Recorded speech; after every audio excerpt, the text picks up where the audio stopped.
Hello, this is your host, Todd Lewis of the Praise of Folly podcast. Tonight I'm going to be debating again Brent Lengel. Is that correct? Lengel. Brenton Lengel.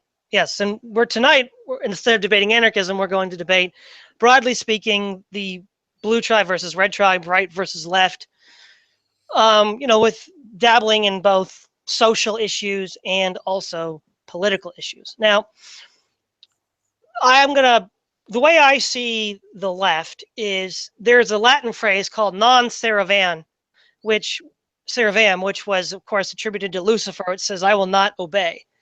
And we have within Augustine's theology the idea of the well-ordered concord, tranquillitatis ordinis. And the idea here is that where is order to be found? Is it to be found internally or externally? So we have Augustine in book 19, chapter, I don't read the whole thing, but chapter 13 of the City of God. And he says, the peace of body and soul is the well-ordered and harmonious life and health of the living creature. Peace between man and God is the well-ordered obedience of faith to eternal law. Peace between man and man is well-ordered concord. Domestic peace is the well-ordered concord between those of the family who rule and those who obey. Civil peace is similar concord among the citizens. Now, this attitude is also mirrored in a doppelganger form by the Marquis de Sade in his Philosophy of the Bedroom. For the state of the moral man is one of tranquility and peace. The state of an immoral man is one of perpetual unrest that pushes him to and identifies him with the necessary insurrection in which the republic must always keep the government of which he is a member. Now, for a little bit of a backup here, the classic view of the soul is Plato's tripartite soul, which is the rational, spirited, and appetitive. So reason is that part of the soul that is governed by reason. Spirited aspect is that of thumos, which is often identified with sort of outbursts like of anger or of joy. And then there's the appetitive soul, the appetites. And so the appetites are, both spirit and the appetites are governed by the rational soul. One analogy was the horse and the rider. The horse was the appetitive, the animal appetites and desires. And then through the spirit of the bridle, the rational human could control the horse.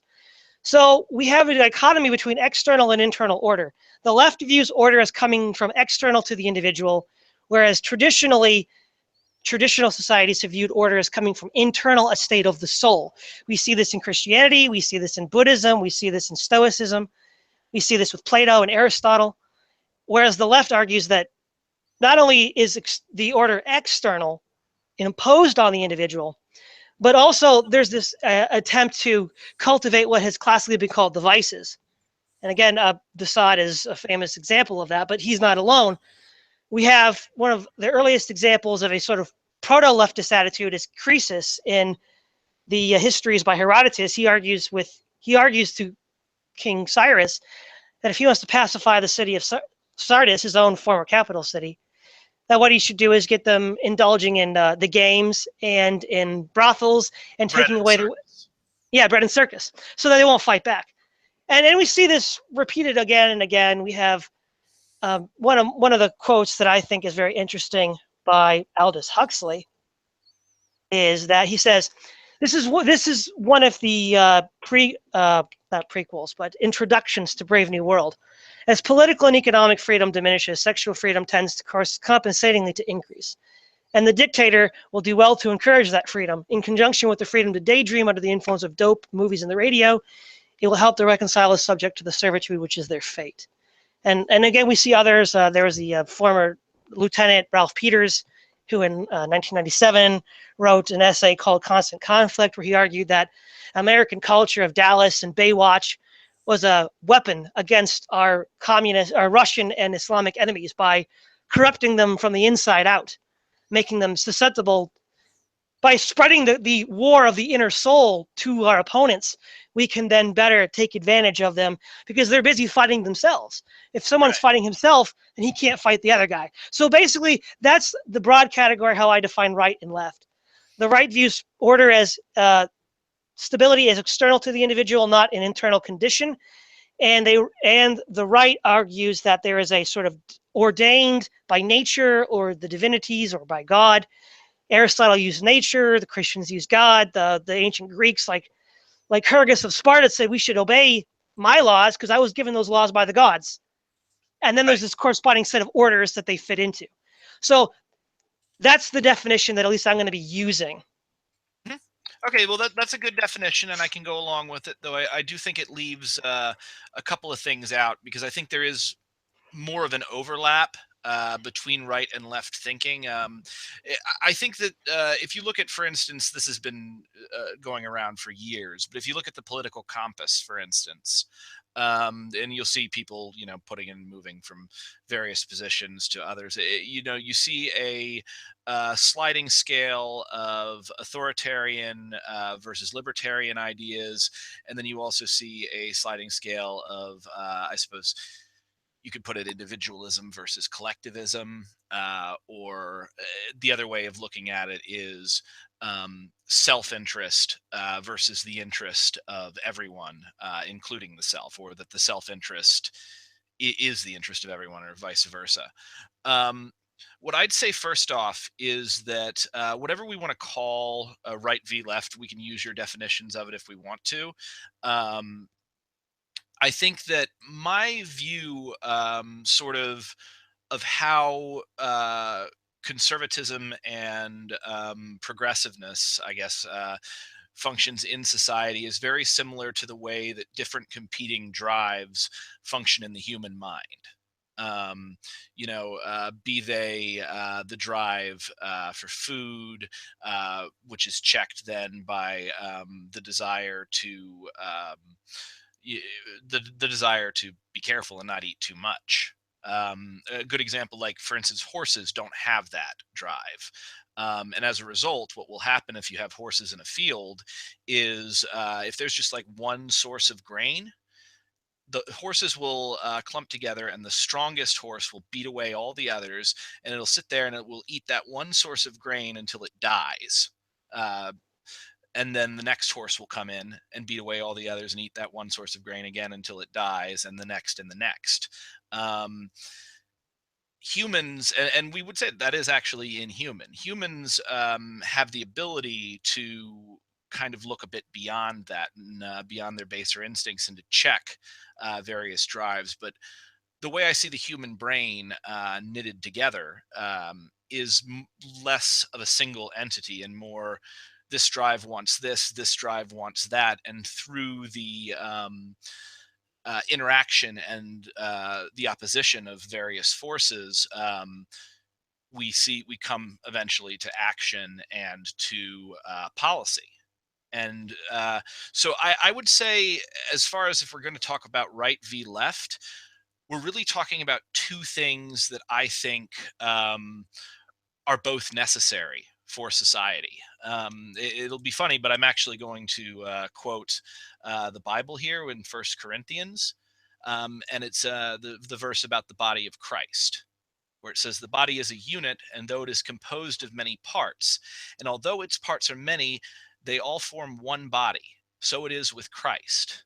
For in one spirit we are all baptized into the body, whether Jews or Greeks, slaves or free, and we were all given the one spirit to drink. For the body does not consist of one part, but of many. If the foot should say, 'Because I am not a hand, I do not belong to the body,' that would not make it any less part of the body. And if the ear should say, 'Because I am not an ear, I do not belong to the body,' that would not make it any less part of the body. If the whole body were an eye, where would be the sense of hearing? If the whole body were an ear, where would be the sense of smell? But in fact, God has arranged the members of the body, every one of them, according to his design. If they were all one part, where would the body be? As it is, there are many parts, but one body. The eye cannot say unto the hand, 'I have no need of thee,' nor can the head say to the feet, 'I have no need of thee.' On the contrary, the parts of the body that seem to be the weaker are indispensable, and the parts we consider less honorable we treat with greater honor, and our unpresentable parts are to be treated with special modesty, whereas our presentable parts have no such need. But God has composed the body and has given greater honor to the parts that lacked it, so that there should be no division in the body, but that its members should have mutual concern for one another. If one part suffers, every part suffers with it. If one part is honored, every part rejoices with it. Now, Real quick, your idea of the soul just sounds kind of like the Platonic soul, where the rational element that the animal lacks causes it to act in excess according to appetite, which kills it. But humans having reason can choose to use their reason to control the appetite, which of course the animal can't. yes, Um, correct. I think maybe to maybe to hone in. I mean, I agree that there's this corporate element. Traditionalists aren't individualists. Maybe the gray tribe is, but Yeah. we're not. But I think the key issue here is autonomy versus submission. So whether you read Confucius' Analects or Aristotle's Politics or Augustine's The City of God, or any other work of political or philosophical ideology like that, and then you read, say, anarchists or Marxists or liberals, and by liberal I would even include John Locke, but Mhm. Oh, yeah, definitely. and that's certain, even to some extent anarcho capitalists. But the idea is that is it individual autonomy, or is it? So let's, for instance, within the context of Confucius, he gives us four relationships that cohere throughout all time and all places. There could be a fifth one, and I'll add that later. That of the ruler over the subject. These are hierarchical relationships. That of the husband over the wife, of the parents over the children, of the older brother over the younger brother, and then one could also argue over the religious authorities over the laity. Yes. Now, I mean, those Confucius was essentially a very ancient version of Ann Landers. yeah, but what the point is, though, they apply everywhere and always. I use the analogy of mathematics. Whether you live in Mesopotamia or Mesoamerica, the people who built pyramids and ziggurats are using the same math, and they discovered it independently of one another, which gives us the indication that mathematics is inherently baked into the system, and that no matter Mhm. where you come from, you're going to come roughly to the same conclusions, the same broad contours. Now, mathematics is a good deal more precise than social science, but social science, which of course is a modern term, they would have probably called it political economy back in the day. But political economy is akin to mathematics in the sense that its aim is to derive the unchanging structures of human organization that cohere across time and space. And I think those 5 points, the fifth one that I added to Confucius's five, now how those are organized is highly contentious and debated even within these groups, but that's what they agree on.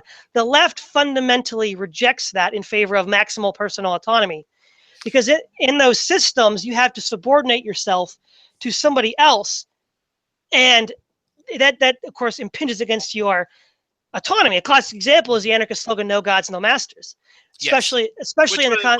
which was a socialist slogan before it was an anarchist slogan, Well, actually. why don't you explain socialism too, because that's a big part of what the left is.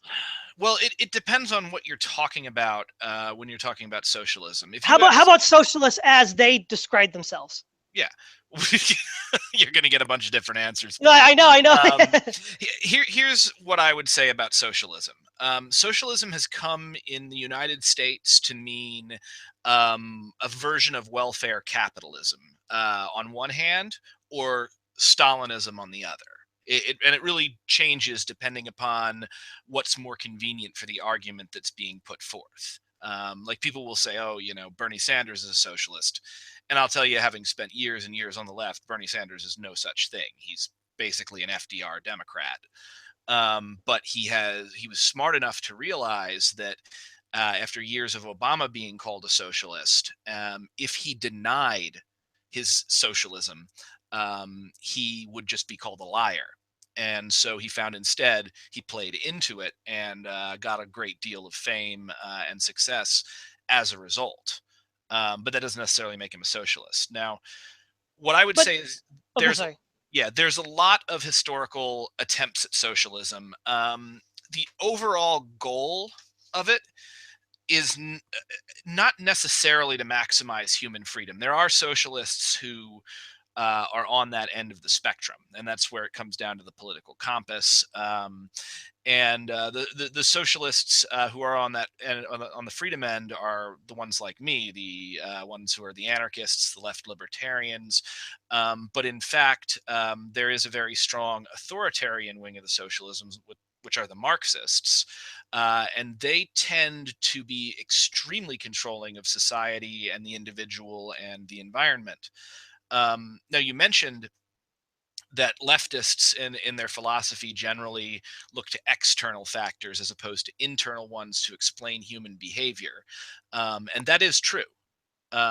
Marxists in particular are they because Marxists are determinists, and they are sort of obsessed with the idea that the external conditions around humanity um, determine human behavior.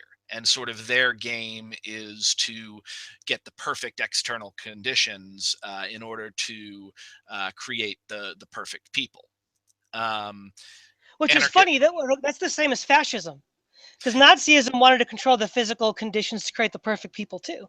Oh, absolutely. Well, it's also that's an early idea that a lot of people had in that time. I mean, if you go back, there's a great essay that Leon Trotsky wrote that was supposed to be a speech. Oh yeah, yeah. Every man's going to be an Aristotle and a Marx. Oh my gosh, Yeah, is that the no, one? no. It's called. You can Google it. It's called "If America Should Go Communist." And Okay. what's great about that actually is Leon Trotsky's point in it was essentially like, if Americans did communism, we'd do it better than anybody else.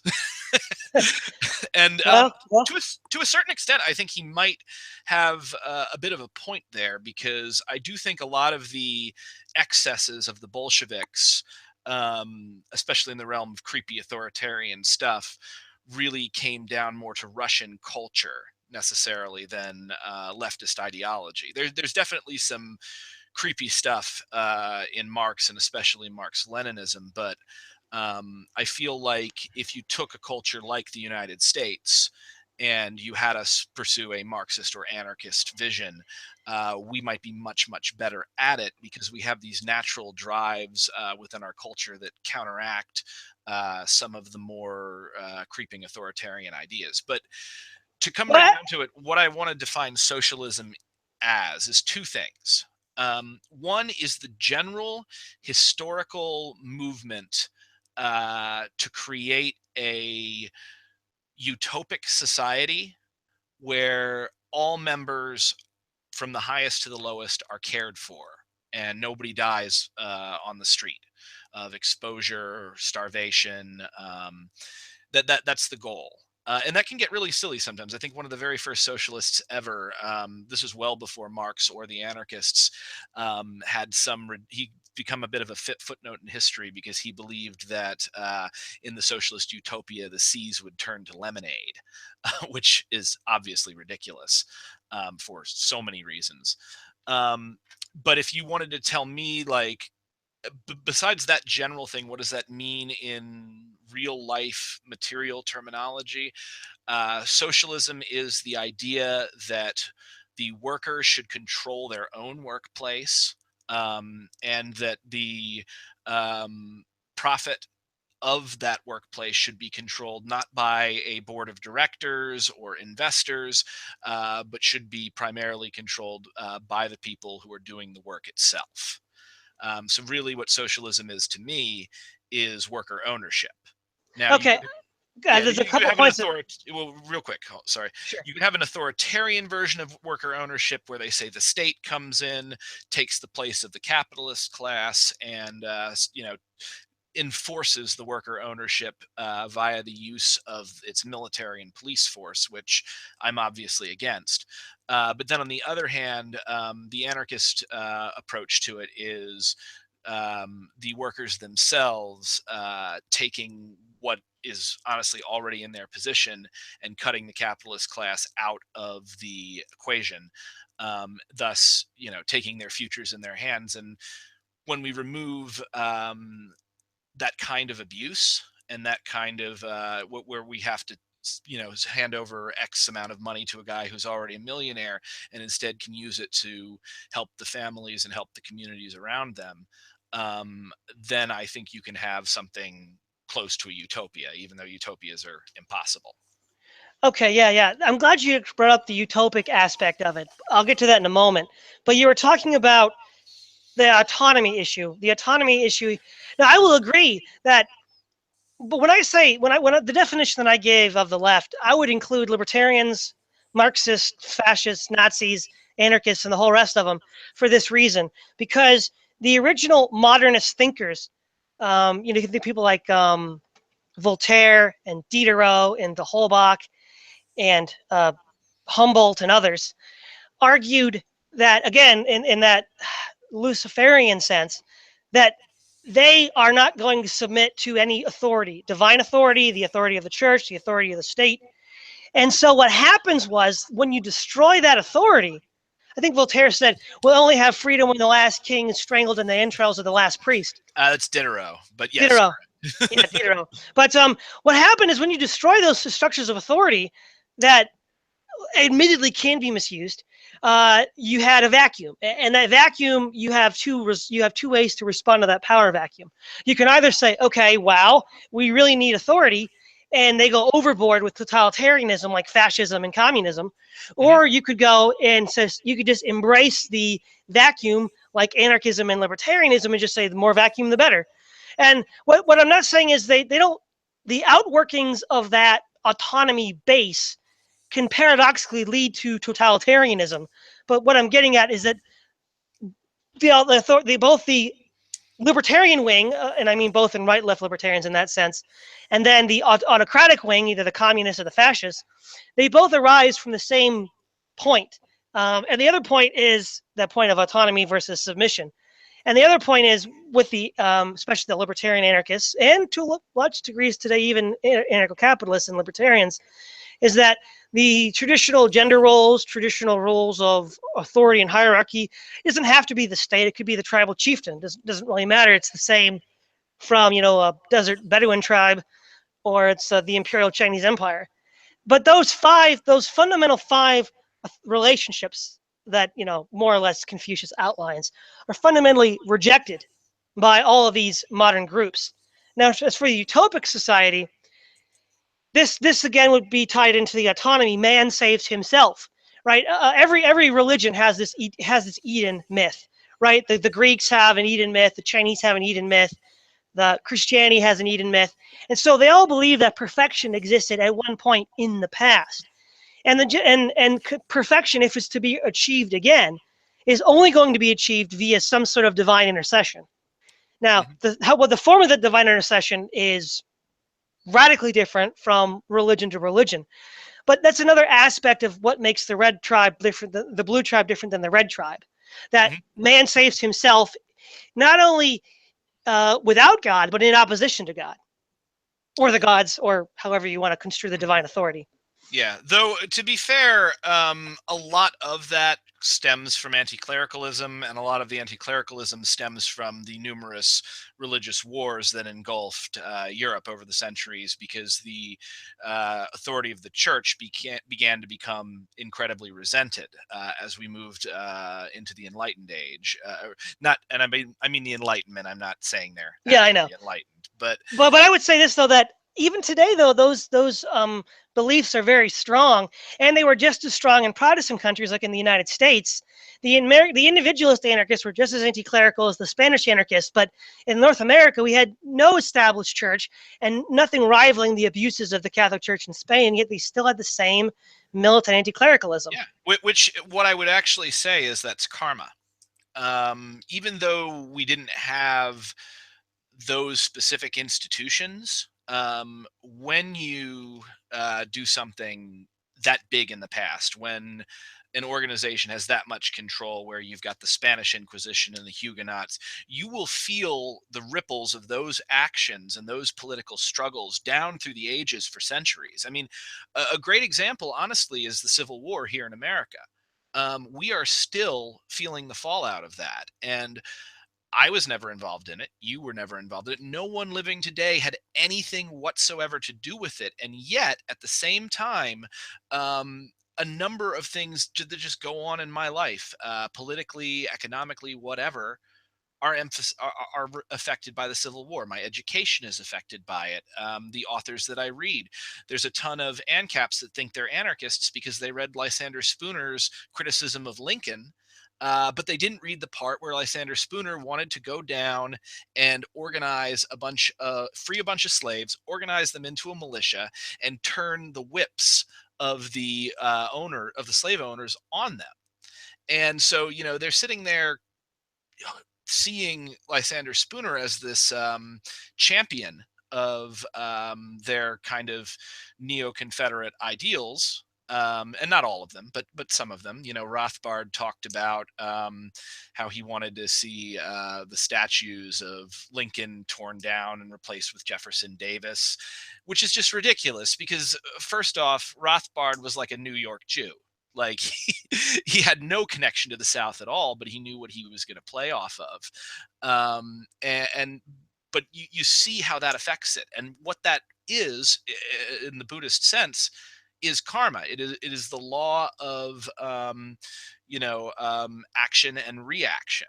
So I think that these particular tendencies and ideologies are not necessarily a creation of the individual philosophies themselves, as the philosophy is built by the actions of the past.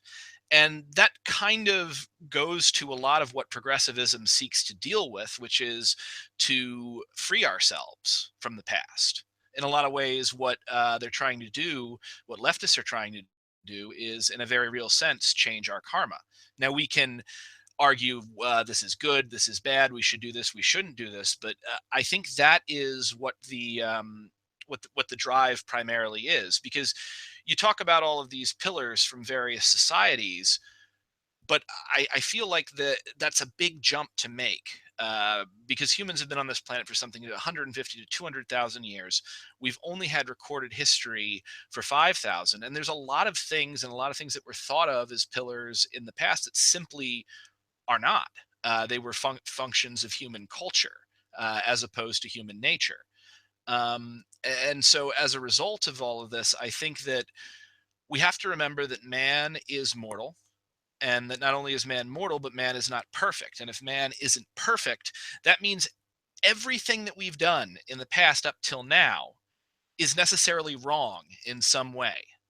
No matter how good it is, no matter how perfect it is, we didn't get something right. And so there always has to be room to change and grow and let go of aspects of the past. Because, as many Buddhists would say, to cling to tradition is a form of, it's Maya. Or I'm sorry, Maya's illusion. It's Mara. It's like the devil king of the sixth heaven. Like when you cling to something to an unhealthy degree, this can cause you a lot of distress and can cause a lot of social distress. So I think the force of progressivism in general is one that does seek to free us from, I guess, the actions of those who came before us that we don't actually have anything to do with, but are still somewhat in the thrall of. Well, I mean, I certainly wouldn't disregard, obviously, the misabuses of these pillars as giving, quote unquote, justification in the minds of some for tearing them down. But on the one hand, that's kind of a ridiculous assumption. Let's say you grew up with a broken family, hypothetically, and you Mhm. then conclude from that family is a corrupt institution and should be completely abolished. Mhm. Well, we've tried that. It doesn't work. There's two ways you can completely abolish the family. You can have common ownership of women, which is what Plato recommended. And we also see broken families where the government has stepped in with welfarism. And in either case, has society functioned as well as it did when we were on the golden mean, as Aristotle would say. Yeah. Can Uh, we maybe try just not owning people and letting people be themselves? I mean, the idea that we have to choose between the government owning women and common ownership of women. I kind of feel more or less like we shouldn't be talking about owning women. well, no, but I don't mean government ownership. I mean the traditionalist ideal. Well, the Christian ideal is that God owns all of us, and that Paul tells us that the husband and the wife have a partial quota share of one another. Yeah, I've always hated the idea of. I get into this actually with ANCAPs a lot when we talk. They talk about self ownership, and I've always hated that idea.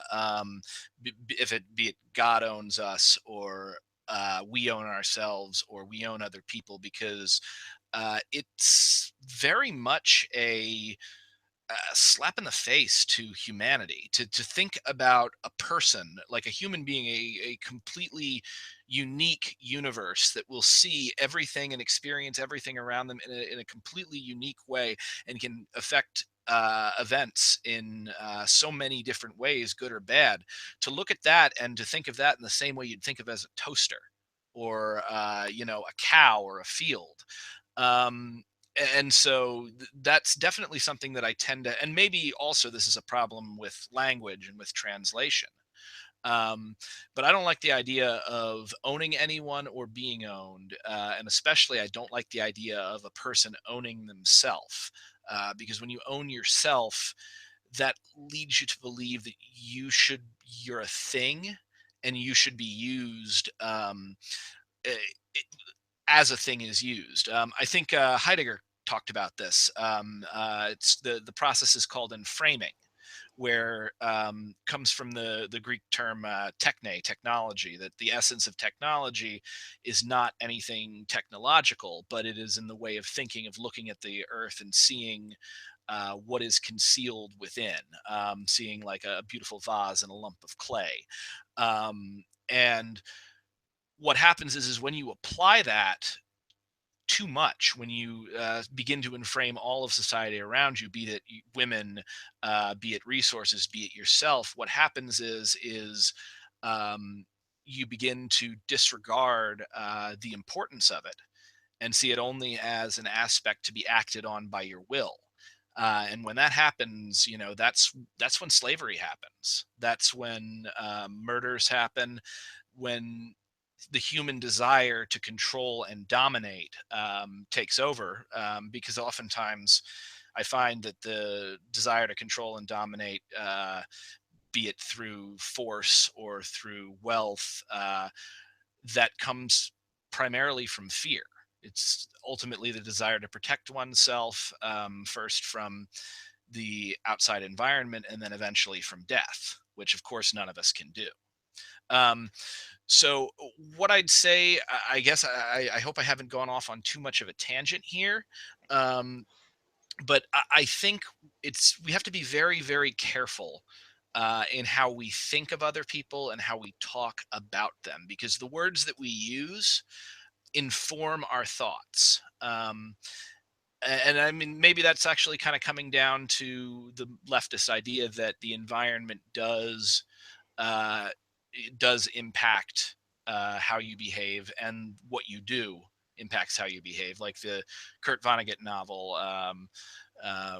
Night Mother or Mother Night, where the guy pretends to be a Nazi for so long that Mhm. like he's basically a Nazi.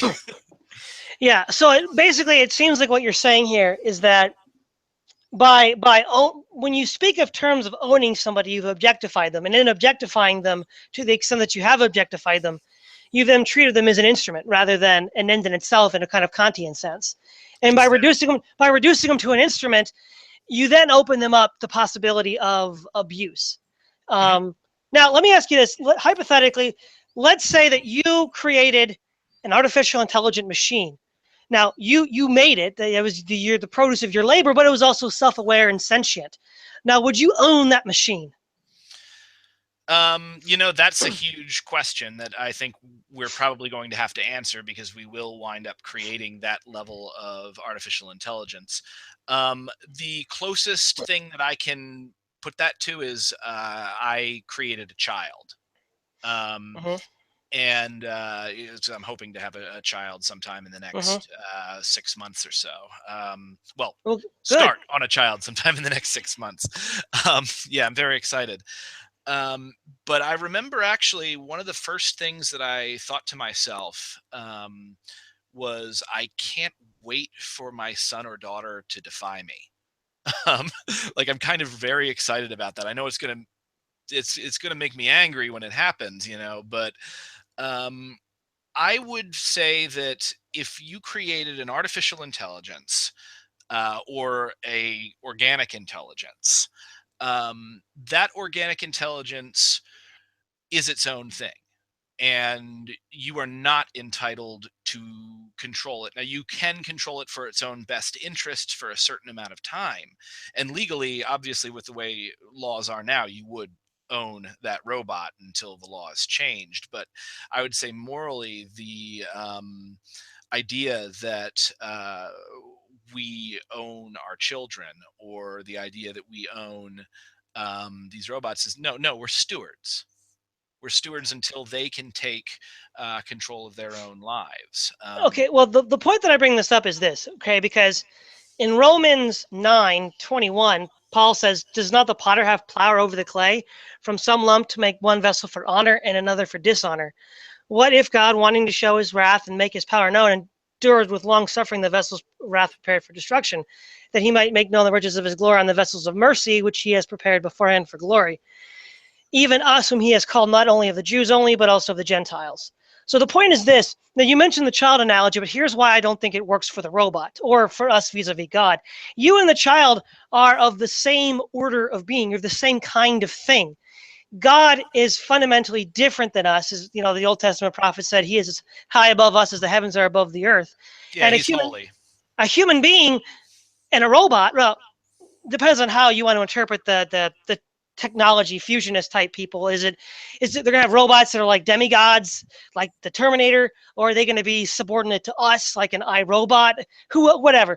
But the fact that I have the power to create you independently of any fact, independent of myself, is an authority granting permission. So, for instance, if I create a pot and I have a pot that I use for, a vase that I use for decoration, and another vase is, back in their day, a chamber pot. So, I mean, one is for parties, one is for taking a dump. But the point is, though, you have the right to decide how those objects are used because either A, you made them, or B, you bought them from someone who gave you the right to use them, because there's a fundamental distinction between the two. Now, you also mentioned that with a child, um, we eventually grows up enough that the parental authority is no longer really required. And that's true. But child does eventually grow up to the point that he doesn't actually need a parental guidance, at least shouldn't have to need parental guidance. People that don't learn go to jail and they're called criminals. But Yeah. the Oh, point that's is this, one though, way. God, we never actually grow up. Vis-a-vis God, we never grow up because God is infinite and eternal. So I think it would break down there. Yeah, well, assuming that God is actually like that, and and I would take issue with a number of those suppositions, but um, here's what I'd say. Let's practice a little bit of empathy and kind of take ourselves out of it, because I've noticed a bias that humans tend to have, is that we tend to think that we live in the best time possible every single time that we're alive. And I don't, it's so weird when you actually, I was just looking back at some of the stuff that had happened, because our world seems to be completely going off the rails. Paradoxically, we live in it was the best of times, it was the worst of times. But I went back and I looked at I looked at like 1907 and what art was coming out then, what people were doing, what battles were being fought, and how many people were being killed. Um, and I look back, at various other times in history, and I kind of realized that these, I don't think we actually do live at the best time. I mean, it's the best time because we're here now. Oh, I actually totally agree. I think we're living in one of the worst times. But what are the things that I'd I say wanted we're living in both. to? Well, I mean, it depends on in which context. Longevity and quality of life, best, no doubt. But a whole lot of other reasons, not so much. Yeah. But Well, actually, longevity, not so much. That's a common misconception. Humans lived about around, like, in the last, I don't know, half a decade, or I'm sorry, last half a century. Yeah, we've jumped a little bit. Um, but the reason the human life expectancy was so low earlier in prehistory was not that 35 was the same thing as being 80. It was because of the high levels of infant mortality, which Yeah, is great. I'm and very disease, glad. and Yeah, disease. yeah, infant mortality and disease. But at the same time, humans still could live about as long as we would. Like, you could reach back and find a human from, like, grab a human baby from 200,000 years ago and pull that baby up here and raise him with us. They'd be more or less the same. Oh, there was a pharaoh that I remember read lived to be 96. He had Hmm. good diet and good health care, the best he could get at the time. And yeah, but the point that you brought up about the objectifying humanity, and that's what, from what I understand, what you're saying is to the extent that we objectify humans, in the sense we do that by treating them as to some extent property, Hmm. that then we're not treating them as ends in themselves, but means to an end, which then gives rise to wars and oppressions and things like that. Wars, oppression, abuse, rape, basically Exactly. any crime, um, any great crime and any great tragedy can be traced to one thing, and that thing is, oddly enough, a what's called a slander of the Lotus Sutra, which, the law of the Lotus Sutra is Nam Myoho Renge Kyo. And it's specifically a law that's very difficult to understand, and very difficult to talk about. Um, but what it essentially means is that all humans, we are essentially the same thing, and we are worth the same, even though we're different. We're many in body, we're one in mind, and as a result, the slander of the Lotus Sutra, you could say that that's saying things against the specific text itself, or saying that that's not true. But really, that's not what's important. What's important is it's the slander of the essence of the Lotus Sutra, what the Lotus Sutra tries to get across, which is the mystic law. And essentially, the mystic law is that we are all, equally worthy of, respect and, the chance to grow and thrive, within this, environment that we find ourselves in. Yeah. And what we call fundamental darkness is humans' tendency to forget this. Um, Yeah. to Okay. get So, but what I want to get at is where, from the tradition of well, Western Christendom, Mhm. and I don't know about the Greeks, not so much, I don't think. But where do wars come from? Well, James, I think, says it best. James 4, where do wars come from among you? Do they not come from your desires for pleasure that war in your members? You lust and do not have. You murder and covet and cannot obtain. You fight in war, yet you do not have because you do not ask. You ask and do not receive because you ask amiss, so that you may spend it on your pleasures. So you see, actually, Mhm. I think the Greeks probably would agree with this, because Aristotle and Plato would argue that it's the distemper of the soul that where all this comes from.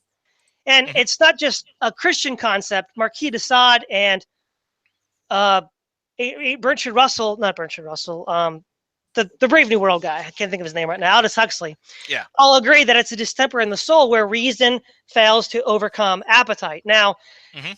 what the other thing is, Hang on, if I can interrupt you right there, because, okay, so essentially, I mentioned him earlier, but this is the, essentially the Buddhist devil, as far as Nichiren devils goes, is the devil king of the sixth heaven, who is not necessarily a literal being, but more a, personification of the human tendency of fundamental darkness. But listen to this: devil king of the sixth heaven, who is also referred to as the devil king or heavenly devil, the king of the devils who dwells in the highest of the sixth heaven of the world of desire.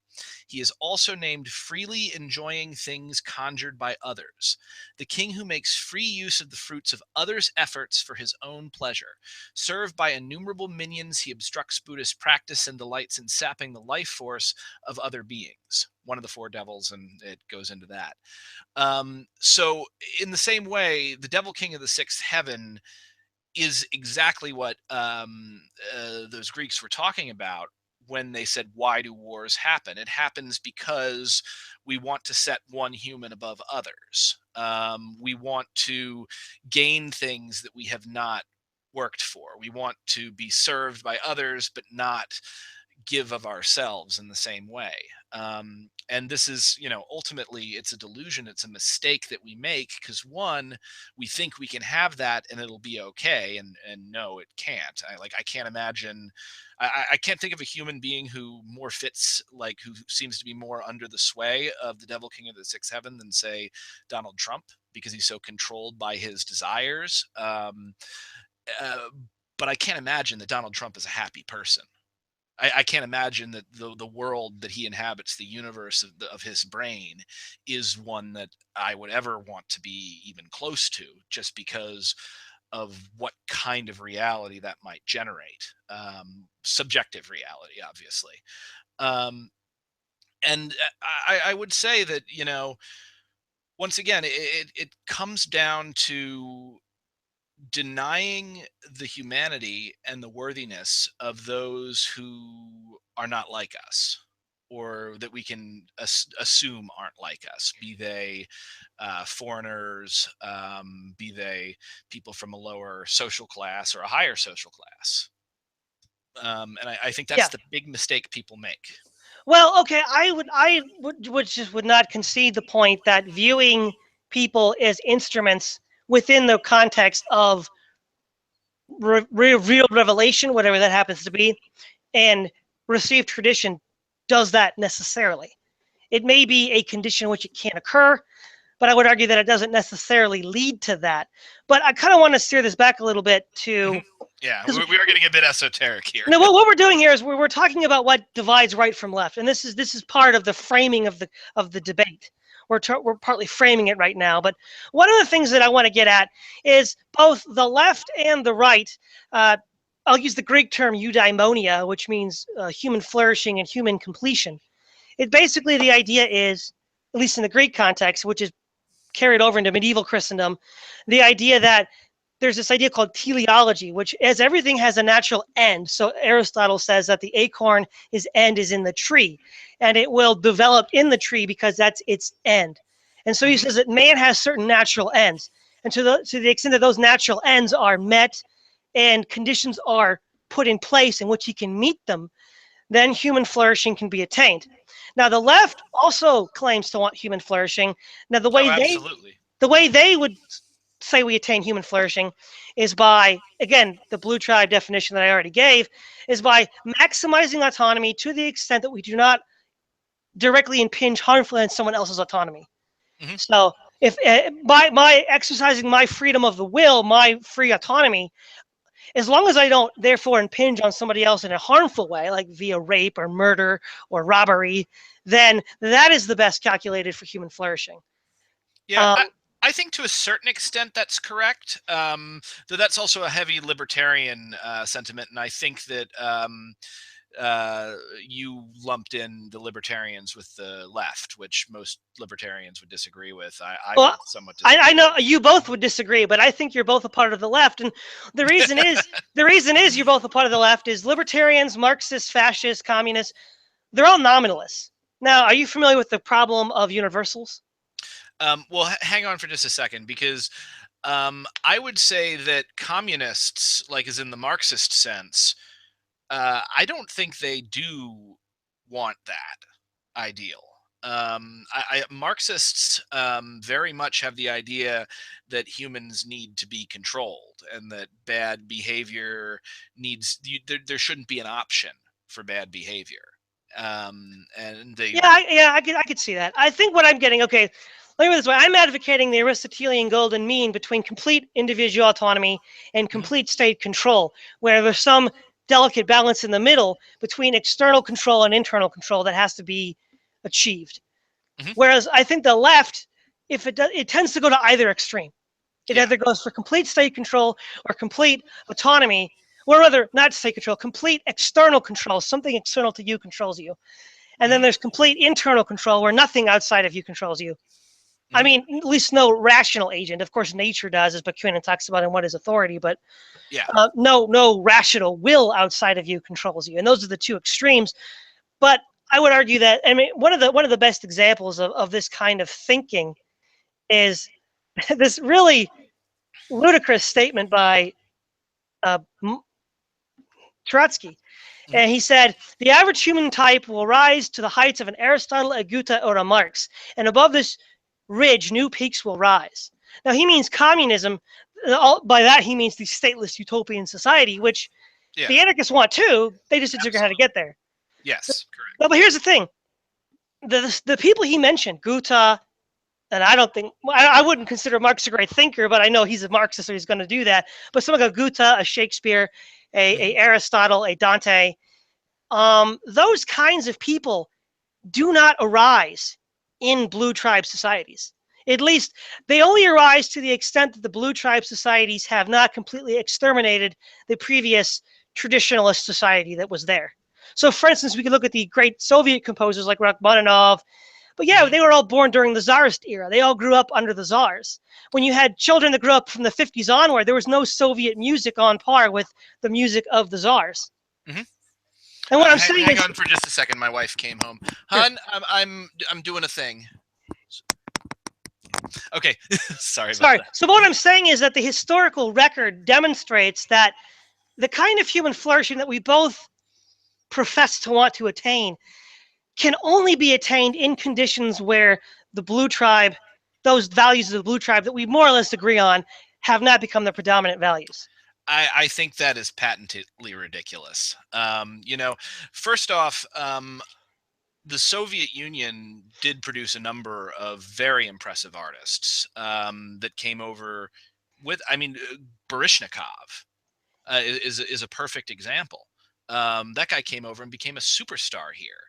And there are definitely excesses of the blue tribe that can hinder art, but the red tribe does that just as easily. And No, it does, but let's look. Okay, that might have been an oversimplification, but let me put it this way: the societies in which we get Shakespeare's and Tolstoy's are not those societies predominantly governed by the blue tribe ideologies. well, that's because the blue tribe ideology is constantly moving.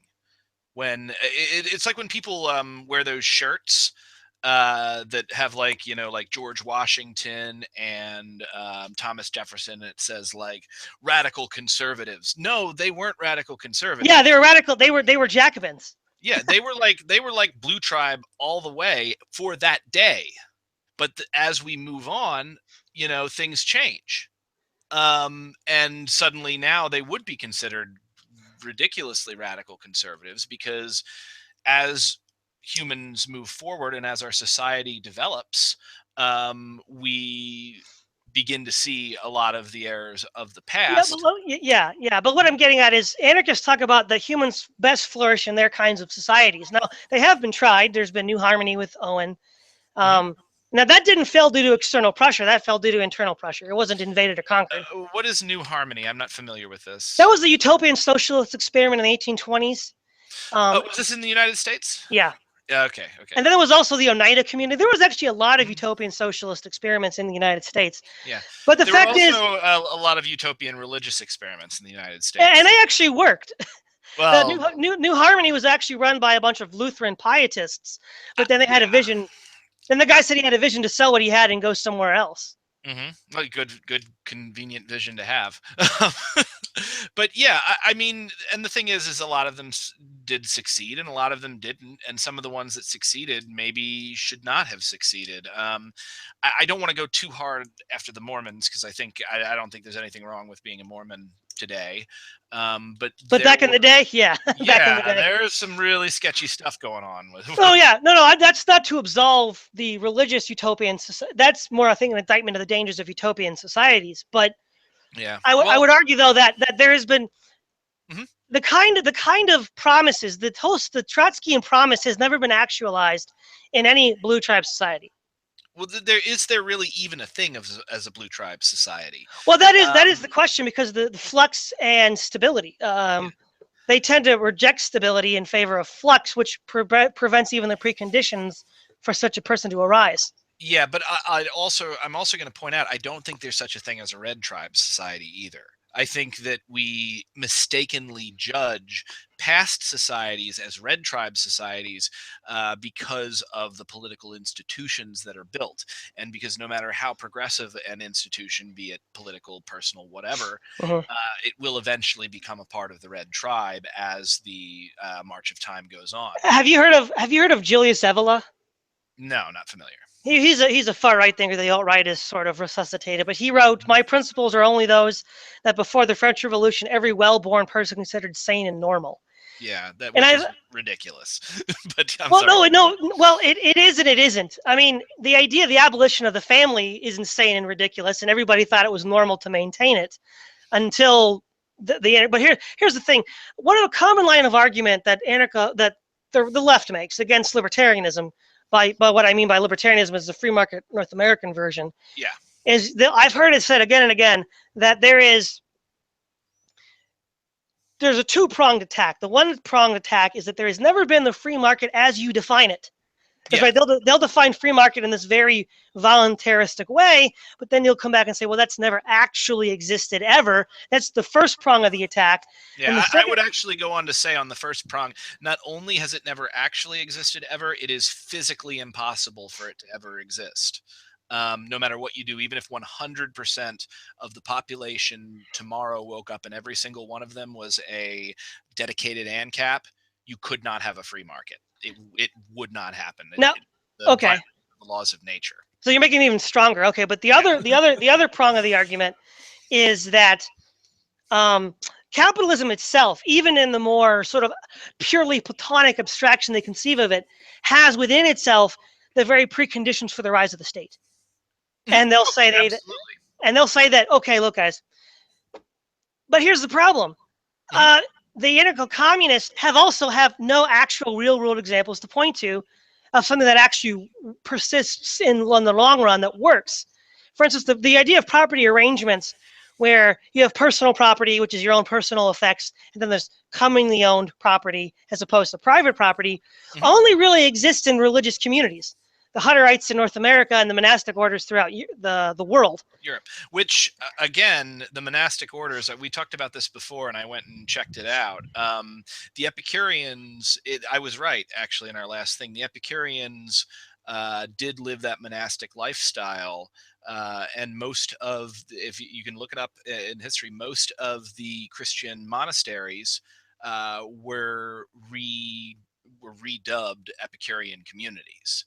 Um, You know what? I think I remember that. yeah, so I mean, it has existed without a religious component necessarily, though I do think the Epicureans probably were religious. That just wasn't their primary They focus. weren't atheists. The Yeah. atheists had never made it work. As a Buddhist, Hmm. there are Buddhist monasteries that operate on the same Yeah, conditions, and it, absolutely. it it does it does work in that sense. But what I'm saying is the anarchism as envisioned by Goldman, Kropotkin, Proudhon has never and can never exist. It has existed. It has not yet taken over the world, but it has existed. We saw it in the Ukraine. We saw it in Catalonia. We see it with the Zapatistas right now. We see aspects of it in. Have you ever seen a documentary called The Take? No, no. I highly recommend if you get a chance to watch it, watch it. It is it's actually one of the things that convinced me to be an anarchist, and it's about the recovered factories movement in Argentina, where what happened was in the '90s they got a president, he sold off everything, including like roads to like Mastercard, and throughout basically followed every single bit of free market friendly advice in the World Bank's playbook. As a result, the country was bankrupted. All of their money was driven out of the country in the dead of the night, and these bosses who owned these various factories and had taken millions and millions in subsidies.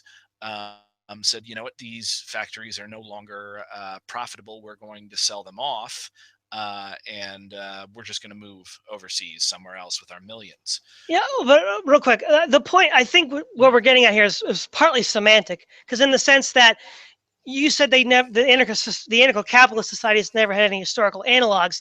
Now they're going to say, of course, there was Iceland, Ireland, the Middle Ages. There Yeah, was. but that's not possible because both those were pre-capitalist societies. I mean, Iceland. I love Iceland, and there an example of a society that had a government but not a state. Hmm. With the thing, and Hmm.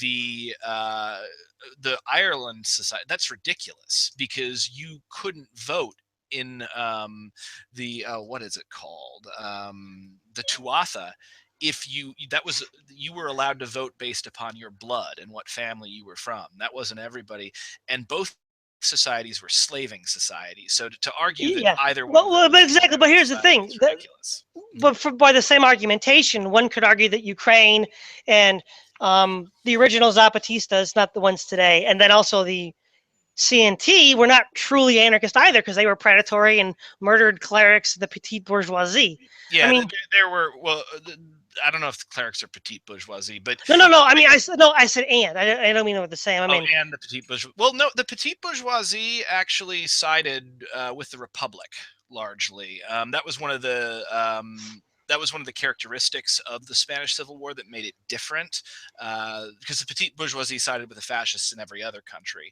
But what Franco was fighting for was almost not fascism. It was almost a resurgence of feudalism, where he was really fighting for like a king and nobles. And that's one of the arguments that Franco wasn't a fascist, which I don't think is accurate. I think he was, but his version was a bit different than others. But that actually forced the petite bourgeoisie into an alliance with the communists, the anarchists, and the have you read for Farewell? No.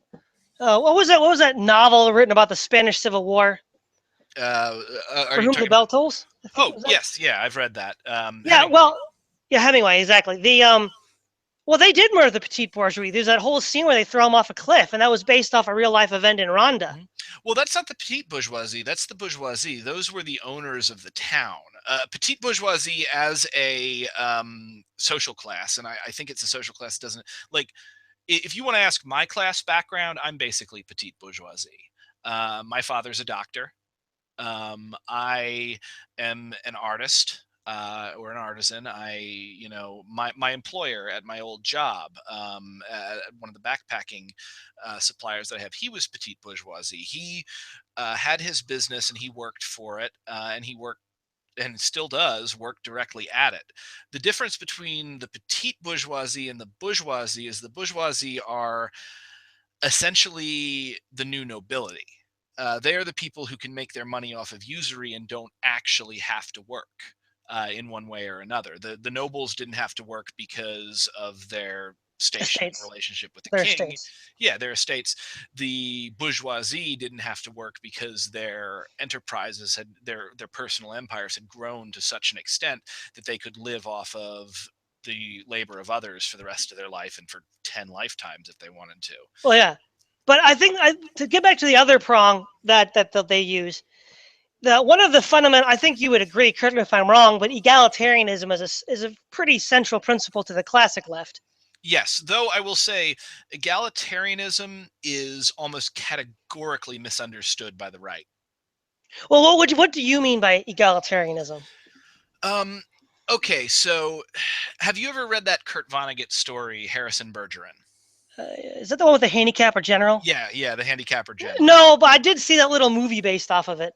Okay, so Harrison Bergeron is essentially Kurt Vonnegut's.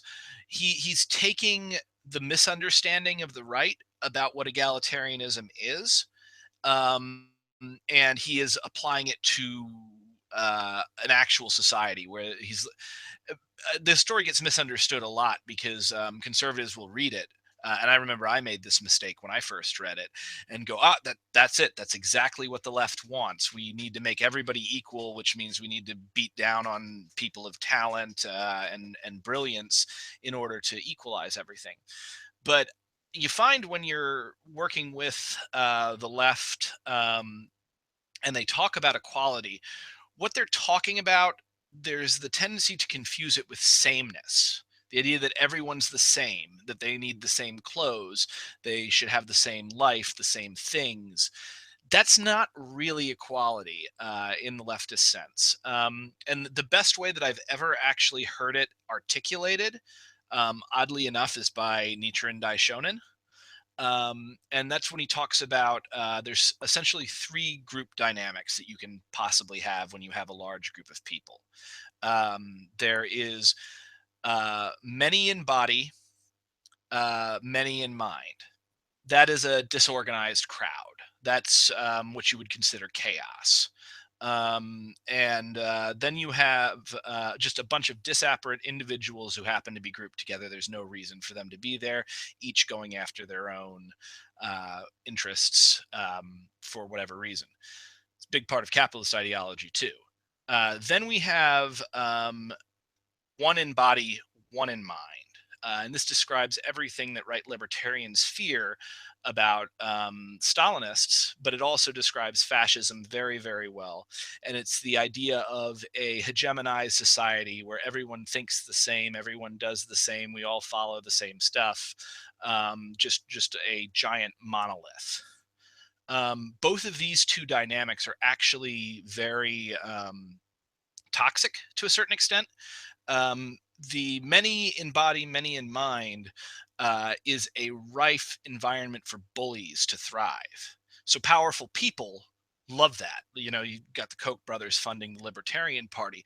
They love the idea of dividing everyone and breaking them down into these atomistic uh, individuals, because if you do that and you're more powerful than everyone else, it's very, very easy to get your way and nobody can gang up on you because there's no organization. Similarly, dictators love one in body, one in mind, because what you have is a giant monolithic society, and there's a ridiculous amount of power in that. But what that happens to do is it crushes the individual. Then you have Nichiren Daishonin's, which is many in body, one in mind. And what this describes is an incredibly diverse society where people are coming from different backgrounds, different ideas, different skill sets, and they're all working towards one end. Um, and this society, I think, is probably the best group dynamic that you can possibly have, because what happens is that each different person, when they all work together, when they work towards one end, and they all respect each other and see each other as inherently morally equal and deserving of respect, even though they're not the same, as each person succeeds, they help everyone else succeed, and this creates a positive feedback loop.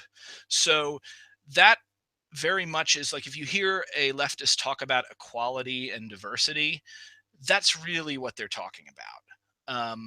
Now, they'll use some problematic terms to talk about it. One of the ones that I have a lot of problems with is solidarity. Because solidarity, though it's kind of good, it sort of relies upon you being an in group and having another out group out there. There has to be you're trying to bind together a group based upon some external antagonist, which does work. It will bind together a group, but the problem is, if you don't have an external antagonist, you either find one or you split your group, and you go about witch hunts, essentially. And we saw that happen with the Soviets and Stalin's paranoia. We see it happen in leftist circles today, every day, when they become obsessed with purity of view, purity of action, and for whatever extent, essentially they become Puritans. So I think that's really what we're talking about when we talk about equality. Do you understand what I'm getting at there? Yeah. So the one that you identified with, one in mind, many in body. Many in body, one in mind. I mean, that's what the Christians say, but I think the definition that I'm using, and let me see if you agree with this as being accurate. This is from Robert Louis Dabney, The Anti-Biblical Theory of Rights, and he's describing Jacobinism. Mhm. One, there can be no just imputation of the consequences of conduct from one human being to another in society. Two, no adult person can be justly debarred from any privilege allowed to any other person in order or society, except for conviction of crime. Three, all distinctions of caste are essentially and inevitably wicked and oppressive. Four, Of course, every adult is equally entitled to the franchise of voting and being voted for, and for restrictions here except for the conviction of crime or natural injustice. Equal rights and suffrage ought to be conceded to women in every respect as to men. Those are his 5 points of what I mean.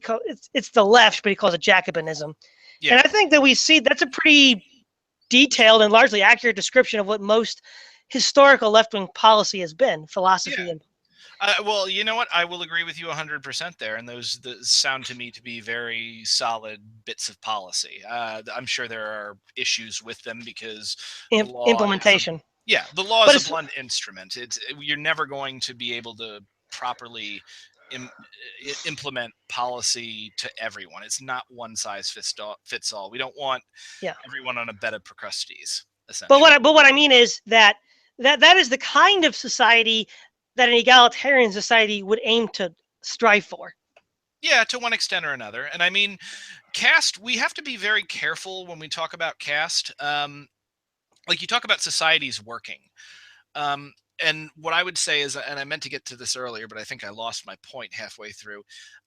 Hindu society, perfect example of a society that worked and endured for centuries, for thousands of years.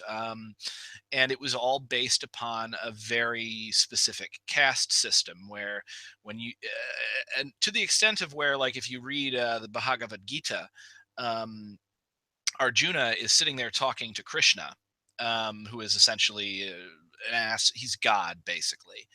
He's God taken mortal form.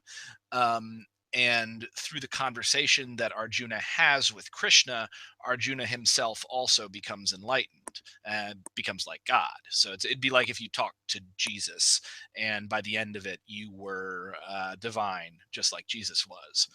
Um, in this, Arjuna is part of the warrior caste, and there's a war going on, and Arjuna doesn't want to fight in it. And he asks Krishna, like, what do I do here? Because I'm bound by honor to fight for my family, but I don't believe in this war. I don't believe in what's going on.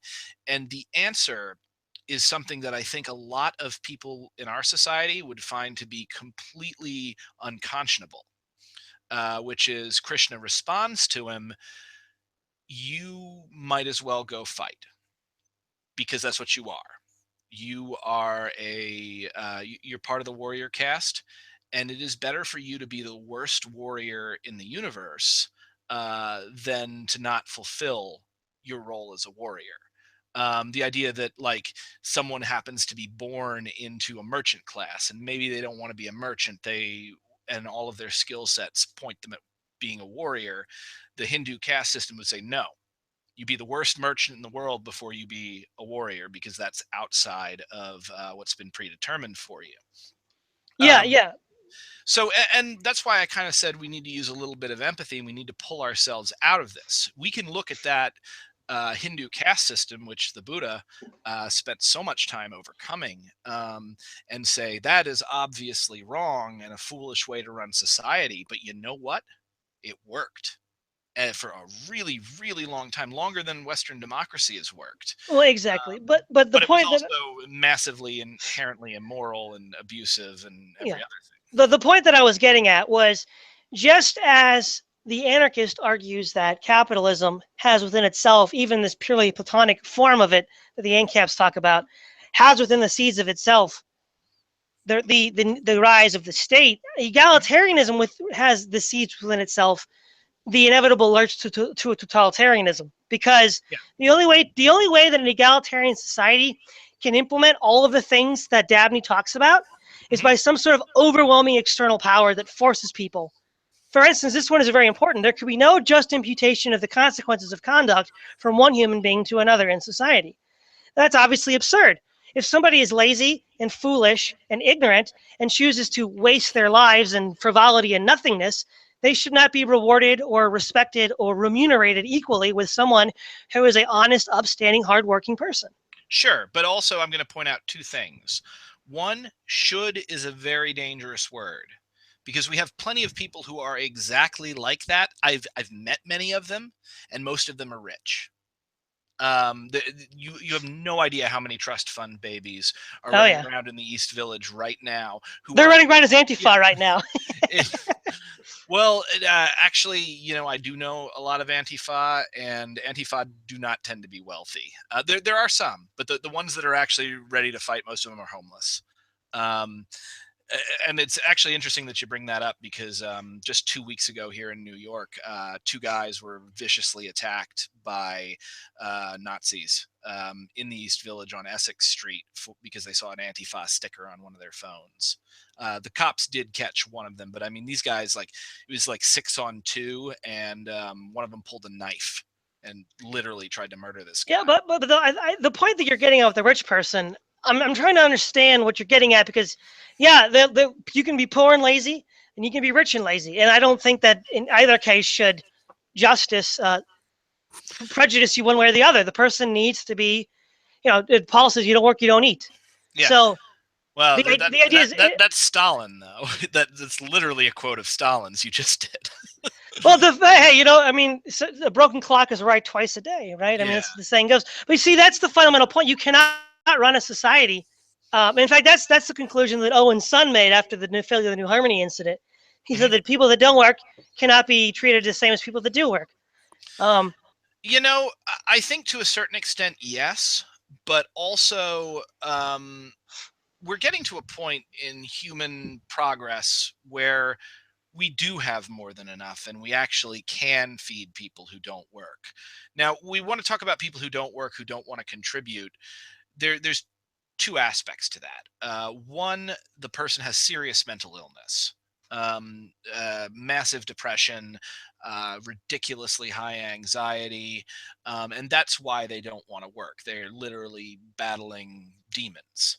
Um, the other aspect is this sort of, I guess, straw man. And I'm sure there are people out here like this because there are people like everything, um, who is just lazy. But the thing is that, and this actually does come down to a difference between conservative and progressive liberal thought. Conservatives tend to think of people as a single thing, that a person has a certain kind of moral character, and they will be that forever. Whereas a lot of more progressive thought is that people are products of their environment, and that if you can give people change, and when you wait, change your this is a key environment, they point here, huh? change. Key point: are they solely a product of environment? No, certainly not. Okay, because there are some on the left that would say that, which gets Oh, to more yeah, ridiculous central Marx. planning. Yeah, No, Marxists. no conservative would deny what the tension is not between are you are innately because who you are as a constituted as a human being versus the external conditions around you. So, for example, the Christian doctrine of sin says that we all have an inclination and a bent towards the evil. Hmm. Now, does that mean that now the condition? So, for instance, let's say your father was abusive, then Yeah. you abuse your son, so then he's abusive. Now we can all rationalize that and say, well, look, there's this cycle of dysfunctionality that's through the experiences of these individuals. But then we also have examples of individuals who were in the very same cycle, but through some either external or internal event, did not repeat that. So Yeah, they yeah, did not but repeat that is it pathology. really the very same cycle? Or is it just similar enough to that cycle that we conclude it's the same? I got into this with a number of libertarians because they were trying to prove natural laws to me, which is ridiculous, by the way. And one of the arguments they put forth was, well, is a circle objectively a circle? And I had to say, no, it's not, because a circle does not exist in nature. A circle exists in the human mind. Whereas when we look at something in nature that we all decide is a circle, it feels objective. But if you get really close and you look at that circle, there is something about it that is not perfect, that is not exactly a circle or a triangle or a square. So really what we get to is we get to a point where something is just similar enough that our brains kind of write it off and go, okay, yeah, that's the same thing. it objectively is a circle, but no, it's really not. It subjectively is a circle. It just happens to be very circle-ish. Okay, this gets back to a point that I brought up earlier, and I'm glad you went in this direction. So, are you familiar with the problem of universals? I brought up nominalism before. Making a universal statement. Well, the problem of universals, it's related to that, but it's a little more complicated. The Mhm. problem of universals is the idea, do universals, so Plato defined the universals as these abstract essences. So, for instance, when I look at, say, a Greek, an Egyptian, a Persian, I all know that they are men.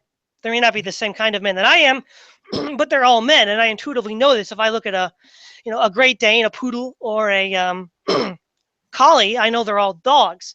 And he Right. argues that they're universals are these universal concepts that physical objects participate in insofar as they are that thing. Oh, I So, get this. Okay, I'm so, sorry. so, so, Keep so, going. so now the universals, there's pretty much three, maybe four main views. There's realism, which says that universals are mind independent. They do not exist. They exist in the mind, but they exist independently of the mind in the realm of the forms. Hmm. Those are the Platonic forms. Now, Aristotle argued that they are mind independent, but they don't exist in universals in this sort of abstract aether. They exist in material objects. Yeah. So the form of you cannot have matter without form. Hmm. Okay.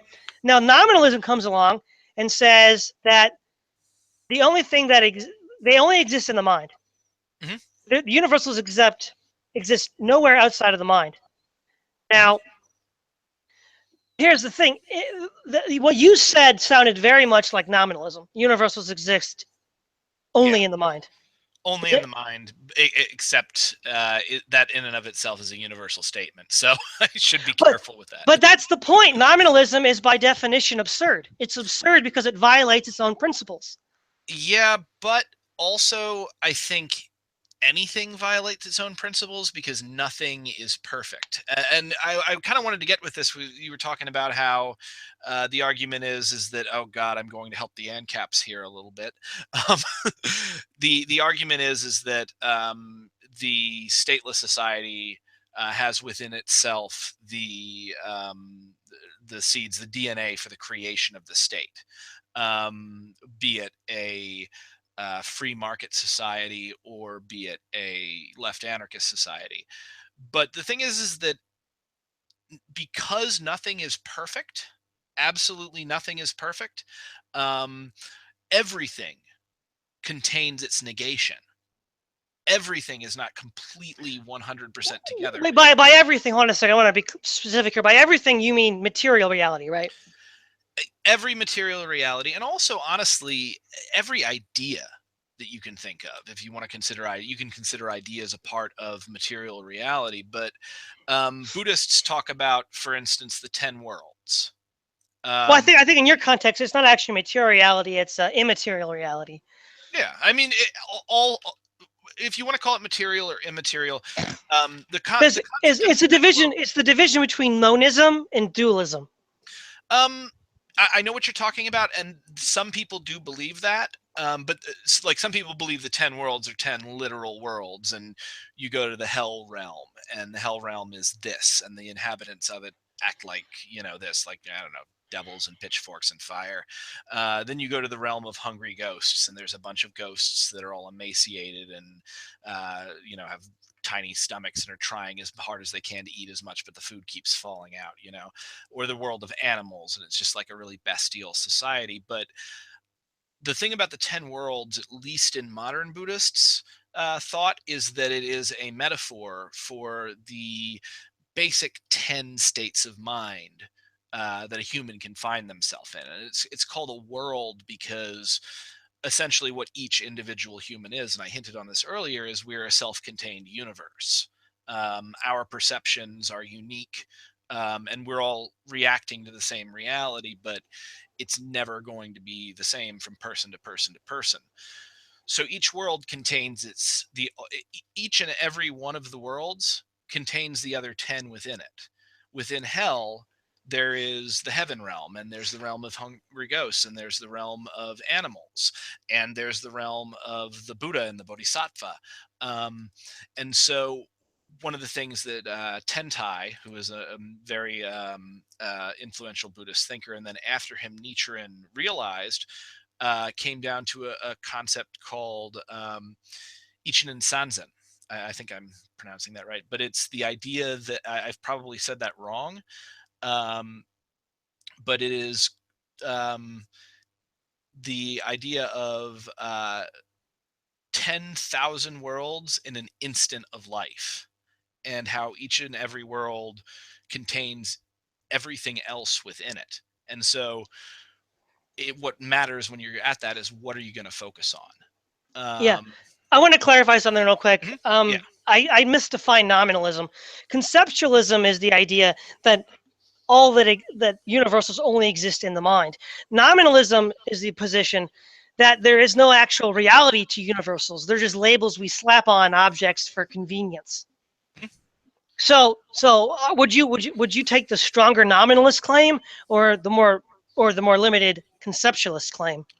Could you repeat it? Because I figured I was googling. I have it's called Ichinen Sanzen. It's the 3,000 realms in a single moment of life. Okay, that Yeah, was what I was referring to. but But conceptualism says that universals exist pretty much only in the mind, and the mind would be human mind.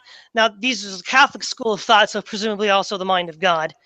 And then mhm. there's nominalism, which says that universals don't really exist at all. They're just convenient labels we give to objects to get by.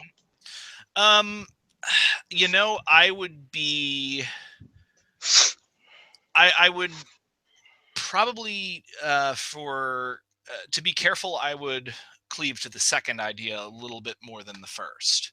Um, So nominalism, you would say that they actually don't exist. They're just convenient labels we give to things to figure out how to just get by in the moment. yeah, to understand the world around us.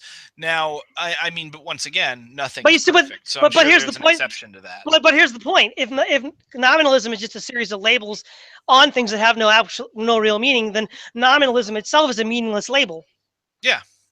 Well, No, I mean, but you that's see the doctrine of emptiness. that can't be true by definition. Whereas realism, Why can't it be true by definition? because it's a logical contradiction, it violates its own principle. Hmm. Whereas Uh, let's say realism. Realism says that I'm not a real well, I'm a partial realist, but the realist says, like Plato, that universals exist independently outside of the mind and also in the mind. Now, no contradiction has arisen there. That is a statement that has a truth value that can be adjudicated by some other method. A statement that contradicts itself by definition has no truth value and doesn't even get to the table of discussion. yeah, but here's the problem, and it's the way you're thinking about it. Things can be true and untrue at the same time, and they can contradict themselves without actually contradicting themselves. If that makes Well, sense. can you give an Um, example? yeah. Okay. So a great example of this, I use this a lot when I talk about it, is when people talk about collectivism versus individualism. And they talk about it as a dichotomy. Um, but really, when you look at collectivism and individualism, and when you think about what a human really is, this isn't two trains that are destined to crash into one another. What they really are is two trains running on two different tracks in opposite directions. Every human being is an individual, and every human being is also part of a collective, because what is the collective but just the idea of the aggregate of individuals? So the idea of person versus society is actually a false dichotomy. um, so what can happen is that, like that with individuals, it's easy to make this mistake where you begin to think that an idea is self-contradictory because of the limitations in our language and in what we can conceive in our minds. But what I find a lot of the time is that when we find these contradictions, they're not actually contradictions. They just appear to be because they come so close to a contradiction, if Okay, that okay, makes sense. that's the distinction that's very interesting, but I want to press on this because there are things that are apparent contradictions. It's based on the analogous use of language. We get confused sometimes, and we think there's a contradiction when there isn't, Hmm. and we call those things paradoxes. Uh, Yeah. they're not. But the thing is, if I were to say that at Brenton Lengel at time t is both Brenton Lengel and not Brenton Lengel, then that is ludicrous. That doesn't mean anything at all. I haven't said anything that means anything. Well, it's funny actually because Buddhist theories on time would agree with you. That you are both are and are not. I am and am not. I am Brenton Lengel in the sense that, hey, I am this being of like flesh and teeth and brain that happens to exist within this continuum right now. But I am also a being that is that idea, Brenton Lengel, is that's the self. And the self is ultimately illusory, not because it doesn't exist, but because it will end.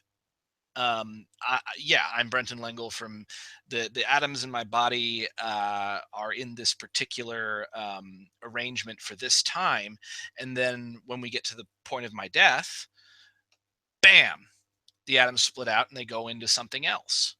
And so what am I? Am I Brenton Lengel right now? Yes. But am I something bigger and something more? Absolutely. Because all of the pieces of me will be something else. And ultimately they're part of Something everything else. in the Well, entire let me give you an universe, example. This which reminds is me of the this reminds me of the atheist philosophy of being called mereological nihilism. Mhm. Nihilism, of course, means the idea that there's no like in the ethical sense where the word comes from. It means there's no absolute truth. Mhm. And then nihilism, but it could also be seen as similar to nominalism. There's no objective forms out there, and Yeah. the mereology has to do with the study of shapes and forms of things. So a human being, according to a materialist outlook, is not a it's not you. It's just a collection of atoms shaped you wise. And then when you die, those atoms get scattered throughout the universe, and some are consumed by animals, some rot into the dust, others, they just become one with Yeah. the universe again. And so Buddhism sounds like that sounds a lot like Buddhism what I just said, doesn't it? But It it's from an does, but it's a limited view of Buddhism. It is a yeah, it's view of it's a view. So Buddhism has some aspects in common with nihilism, but it's like nihilism only got half the story. And it's because the nihilists are still attached to the body. They're still attached to the self. They're still clinging to that idea, and then they run into what's called Jara Marana, which is essentially fear of death, death yeah, dread. yeah. So what happens is that they see Freudian Thanos. yeah, Thanos, exactly. They see, which is funny because Thanos in the Greek sense is actually peaceful death. Kira's, his sister, is violent or unfortunate death. Um, just a fun quirk of language that I learned. But Yeah. they look at this thing and what they say is they see this tiny, tiny part of existence that their consciousness happens to occupy, and they see that their consciousness will end and that it will that they'll be broken up and their consciousness will be annihilated. And that's true. That is true. That will happen. But what happens after that? What we what does that mean that our true nature is? For nihilism, nothing. You're one Yeah, thing. exactly. Nihilism says nothing, but Buddhism actually says everything. We are the flux.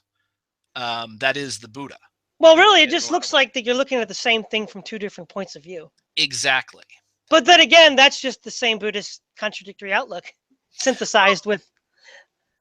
again, it's not contradictory. It can appear contradictory, but once again, a lot of what Buddhist philosophy is about and what Buddhist meditation goes back to is to meditate directly on these contradictions, these things that cause cognitive dissonance.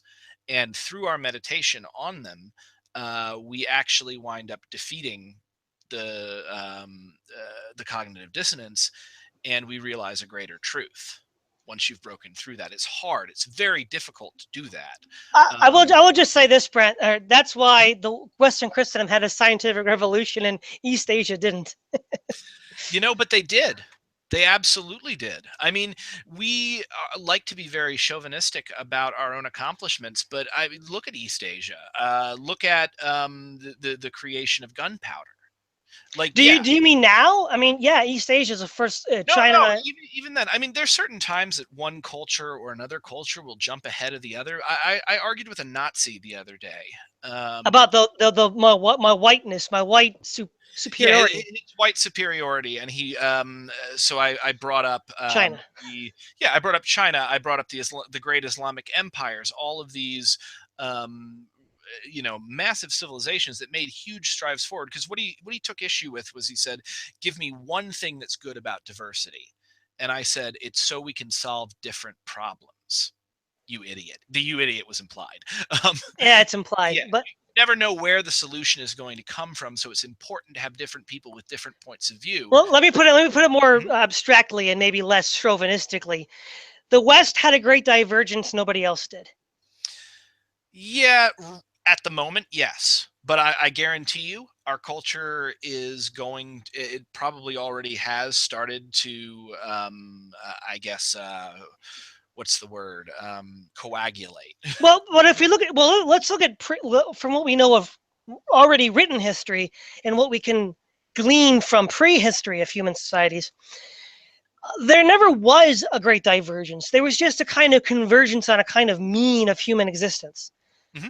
There was a kind of mean of human existence that existed from Mesoamerica to Mesopotamia, from the Roman Empire to Chinese Empire. Hmm. But the idea of a great divergence, where one society just becomes, there's that statement of One society takes over the world, essentially, is what you're well, talking yeah, about. pretty Got it. much. I mean, it's kind of like when Cassius says in Julius Caesar, he doth bestride the world like a colossus, and we meager men stand between his legs. I mean, Yeah. that's never happened.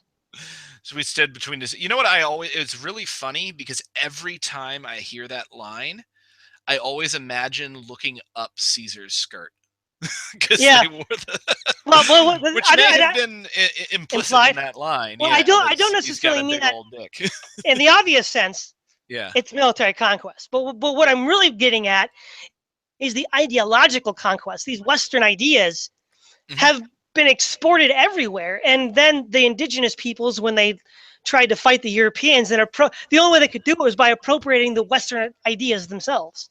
Well, I mean, a lot of Western ideas are good ideas. A lot of them are also bad ideas. Just because an idea leads us to be able to conquer. Well, I Um, mean, flourish. I mean, conquering, I know is a side well, problem of that, but the flourishing of Western art and literature during the Great Divergence. yeah, but I mean, you look at you have that flourishing specifically because of the conquest. You know, it's like you're no, living no, on a credit that card. happens before the conquest. In 1500, anybody looking at Western Europe would say it's a primitive backwater of Hmm. lice-ridden peasants. Yep. If an alien came down in 1500, they would bet on China, they would bet on the Aztecs, they would bet on Mesoamerica, Yeah. the Islamic Caliphate. They're forgetting something though if they bet on that. Um, what they're and what they're forgetting, I agree with you, but what they're forgetting is that it is through struggle with obstacles that we better ourselves. Yes. You only become better so when you are faced with adversity, and the worse the adversity, when you finally overcome it, the better you are. As a result, we're going to look at, yeah, lice ridden people living in close proximity with their animals. It's disgusting. It's a small amount of property. The old Monty Python joke where it says, I must be a king, and I won't say the rest of that joke. um, but here's the thing: when we came over to the New World, we were gross compared to the Native Americans, who were, by all accounts, Cleaner. like cleaner, beautiful. They smelled better. There was a big problem with people running off to join them, but they were destroyed. They were absolutely decimated by disease. It was actually way worse than being decimated. Like 90% of them Yeah, died it was disease. as the result of a plague, whereas we were insulated against disease because we had dealt with the Black Plague, because we had dealt with these awful conditions. So here's the thing, though: as our society progresses and as we get on top, we run into less obstacles. When we run into fewer obstacles, we cease to progress, and the more oppressed societies begin to progress past us. Okay, Um, hold on a second. I agree with that in principle, but mhm. the fact is that doesn't explain the Great Divergence. Warring States China, Warring States Japan had the same system, but they then returned back to stasis. Mhm. Europe didn't return back to stasis. Europe continued, and furthermore, it's not For just now. struggle, but it's not just Yeah. struggle. It's also a set of ideas. Hmm. For instance, the idea of the uniformity of nature is a derivative of the Judeo-Christian outlook, which is in large part why outside of Western Christendom you didn't develop any sort of scientific progress in the sense that we would understand it today, Hmm. because you need an idea that doesn't exist elsewhere, and that's a part of the Judeo-Christian tradition. The Hmm. idea of personhood, beginning with in germinal form with Plato, then further developed by Augustine, who writes the first autobiography, and then it's further refined and developed within the Western tradition.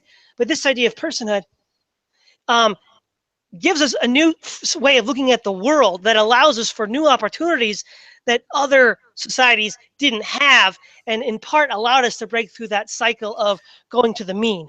Yeah, and honestly, I'm not going to disagree with that. But what I'm going to say is that you're overstating the importance of a specific point in history. I'm sure if you jumped back to the golden age of China or the Islamic empires, they would say the exact same thing about any other particular innovation that they had in thought. And you know, we're caught in a certain paradigm right now, possibly at the very end of the Western paradigm. I think you're probably Um, right. They probably would say that.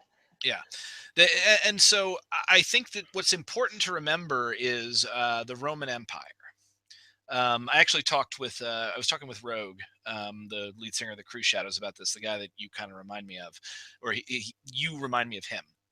Uh, and what he said to me was, he said, you know, what was really interesting about Rome was that at one point they had plans to create a steam engine, and in fact they were so incredibly close to having essentially the industrial revolution, but it didn't happen.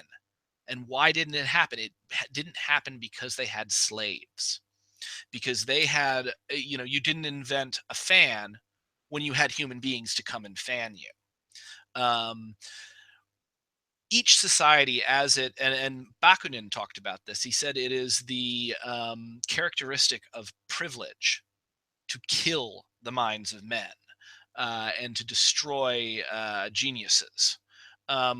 Once you get to a lofty place, you obviously don't want it to change too much, and it's difficult to keep driving.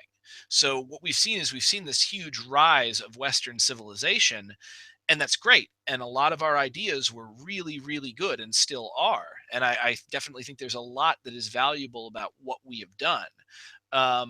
But if we are at what I think at the beginning of a period of decline, that's going to mean that new ideas are going to take our place. And Well, honestly, that's possibly for the best, because that's how human progress works. yeah, but the slave argument again, I think in part does account for it. But Western Europe was a slave serf society as well, and yet still, if you look at Europe, if you look at the whole world in 1500, everybody has involuntary servitude of some kind. Yeah, but serfs were significantly different from slaves. Of course. I mean, especially when you consider like American style chattel slavery, which was more monstrous than anything Rome ever did. But the serfs were actually self sufficient. And in fact, there's, if you go into left anarchist circles, there's a lot of writing about what the state did to force the serfs into a worse position than they had been in previously, where they had to go and take up jobs working in factories as opposed to being self-sufficient peasants farming off the land and giving however much of their crop to the Lord. It was actually worse for them in a lot of ways that they got into the early days of industrial capitalism. Yeah. Okay. There's so many things we could go down into that I don't. That Yeah. could be a whole podcast by itself.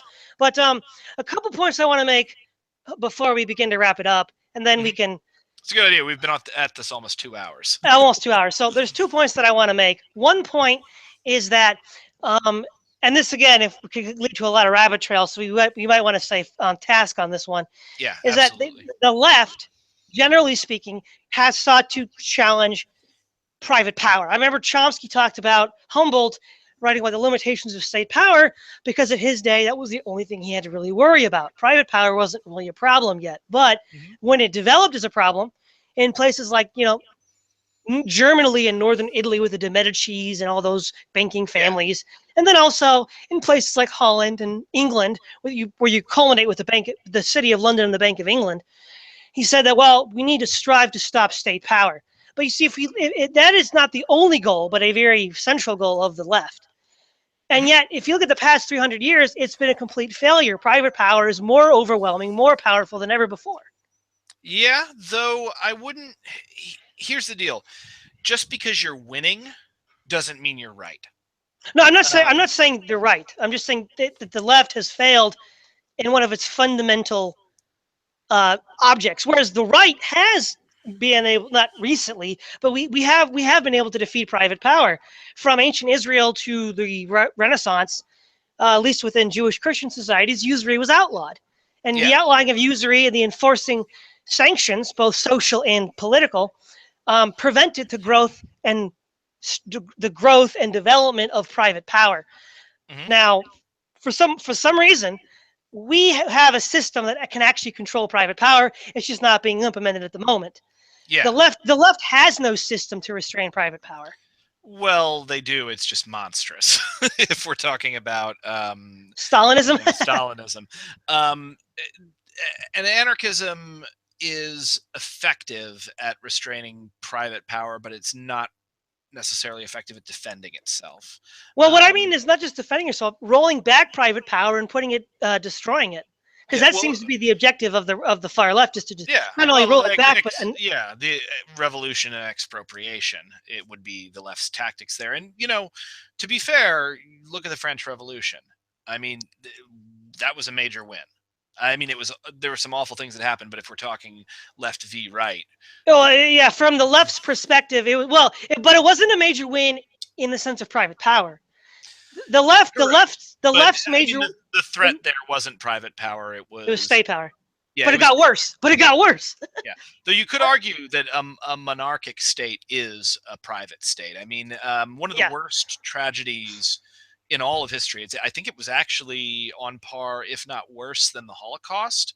A lot of people don't know about, and it is the Congo Free State, when King Oh yeah. Leopold II Mhm. like took control of the Congo, ostensibly to help the Congo, but wound up, you know, Well, yeah. one of the Let's worst let's genocides known to man. Whether it's private power or public, however we want to parse a monarchical state, Hmm. Louis XIV was not as tyrannical as the Reign of Terror or later Napoleon. There was a complete setback if you Yeah. wanted to roll back private power. So public power, state power. But the other thing is state power is also, especially in the 20th century, reached its apogee of horrifying power.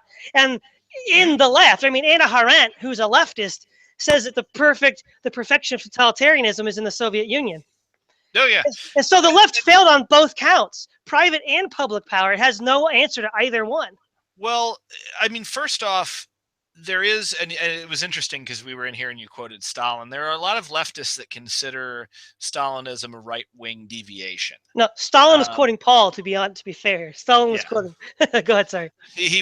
Paul. You mean the Apostle Paul Yeah, said he that? was quoting the Apostle Paul. Man, So that is, you know what though, that is a jerk thing for Paul to say when Jesus did the fish and the loaves thing. Um, you know, uh, that Well, that let's actually is argue theology later. massively, Let's yeah. have this say that for Okay. another podcast. Yeah, that Theology would could be be a a great whole one. another 3-hour debate. So let's just go. Yeah. I'll tell you what. Let me. There was a thing here that I wanted to read, and I think this is somewhat on topic with, if not directly right now, but it's on topic with the entire um, argument that we've been having. And this is by Emma Goldman. It says, "But what about human nature?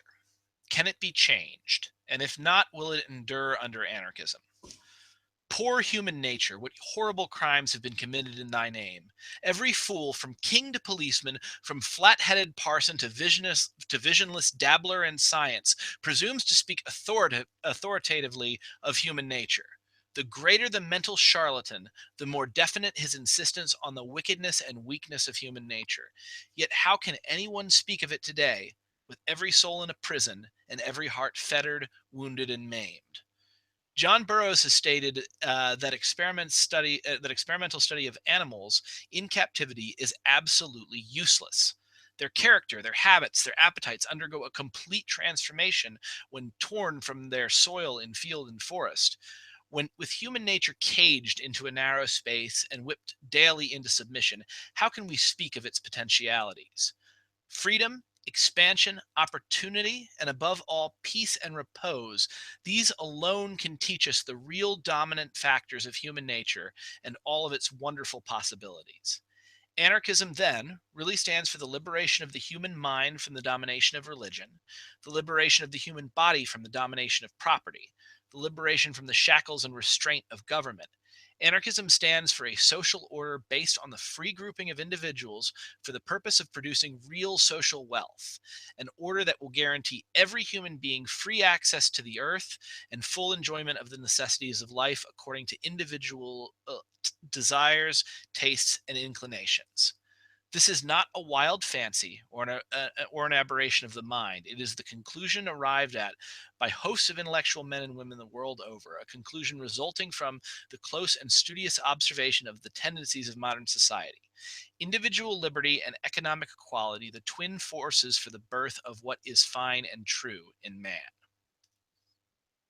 I will just say non Saravam. I mean, that's what it is. But no, the point is this: the the left says that these external forces are holding men back from their true potential. The traditionalist says no, man's true potential can only be attained via the maintenance of these structures that structure our desires and our inclinations and train us. Mhm. Now, show me the anarchist Aquinas and Shakespeare and Dante, and I'll begin to take it seriously. But you Well, can't do that. you might be talking to him. Well, we'll That's see. egotistical. We'll see. We'll We'll see. see how history No, but judges no, it. no. But I would yeah. actually agree that communism is not incompatible with genius, Hmm. because almost all the great medieval thinkers lived in monasteries. Yeah. So, hence they were communists. But here's the difference: their communism was not based on "I will not serve." In fact, one of their oaths was the oath of obedience And and, servitude. and Correct. servitude, obedience, chastity, and poverty. Hmm. Now, the fact is, if anarchists really want to live in a propertyless society, to join a monastery or join a Hutterite commune. But I doubt they really want to have a propertyless society. Well, no, There's- no, hang on, because I've been confronted with that before. That's not a fair argument. And the reason why it's not fair is anarchists aren't just concerned about themselves. If they were, they wouldn't be anarchists. Yes, I could run off and join a commune somewhere, or just run off into the mountains and be a hermit somewhere and be perfectly free exactly the way that I want to be, at least until I get sick. But that's not the point. The point is not to, I'm not interested in living in a different society. I'm interested in changing this one.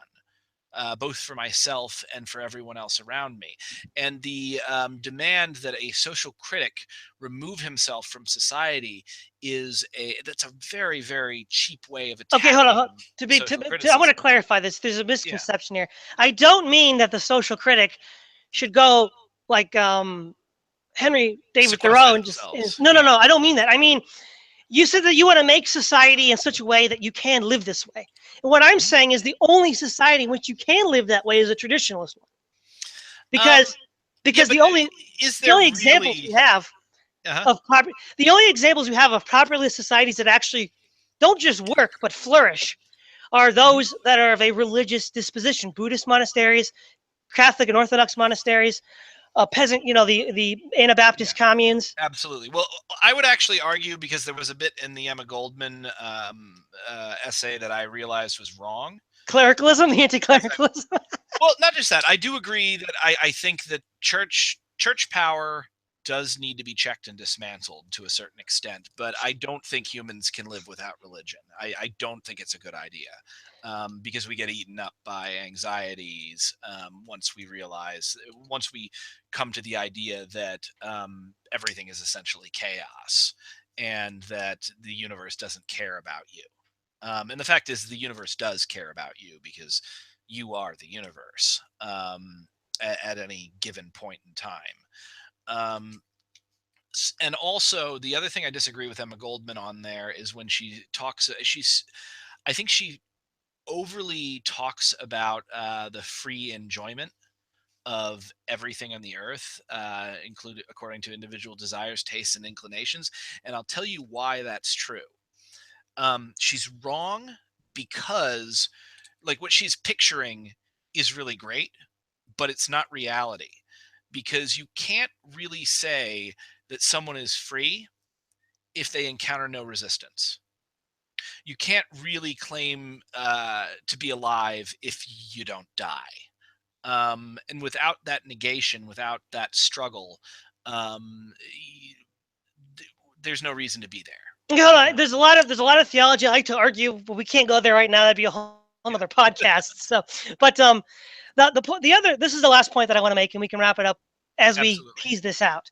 The two prongs that the left wanted to achieve, beginning with the Enlightenment, Hmm. as I see it, are twofold. One, the dismantling of centralized power, both state power and private power, and then Hmm. also the corollary is the social attitudes. The social attitudes primarily being expressed in the destruction of traditional morality at the time, which was Christian morality. Hmm. And again, we see that again, even today, and not just amongst anarchists, but also libertarians and fascists. I mean, Hmm. all of them wanted to tear down Christian morality. When Hitler said he wants a generation of men as hard as steel and heartless, well, that's the opposite of what we get on the Sermon on the Mount. That's a complete opposite ethic.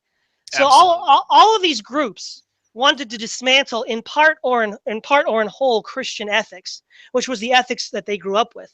Hmm. Now, here's the problem. The failure of the left to defeat private power is directly correlated to their embracing of these values, of these social values. Because as we see in something like Brave New World with Aldous Huxley, it's a totalitarian state run by technocrats, but what is everybody doing? Everybody's consuming and satisfying their desires. In fact, the sexual revolution itself, in part, was the product of the Rockefeller think tank where they funded Alfred Kinsey in Yeah. Bloomington, Indiana. And so the left then said free love. I mean, that goes back, to Lucifer the Light Bearer, that newspaper in the 19th century America. Hmm. But free love I think it itself, said literally Lucifer the light bearer, but yeah, exactly.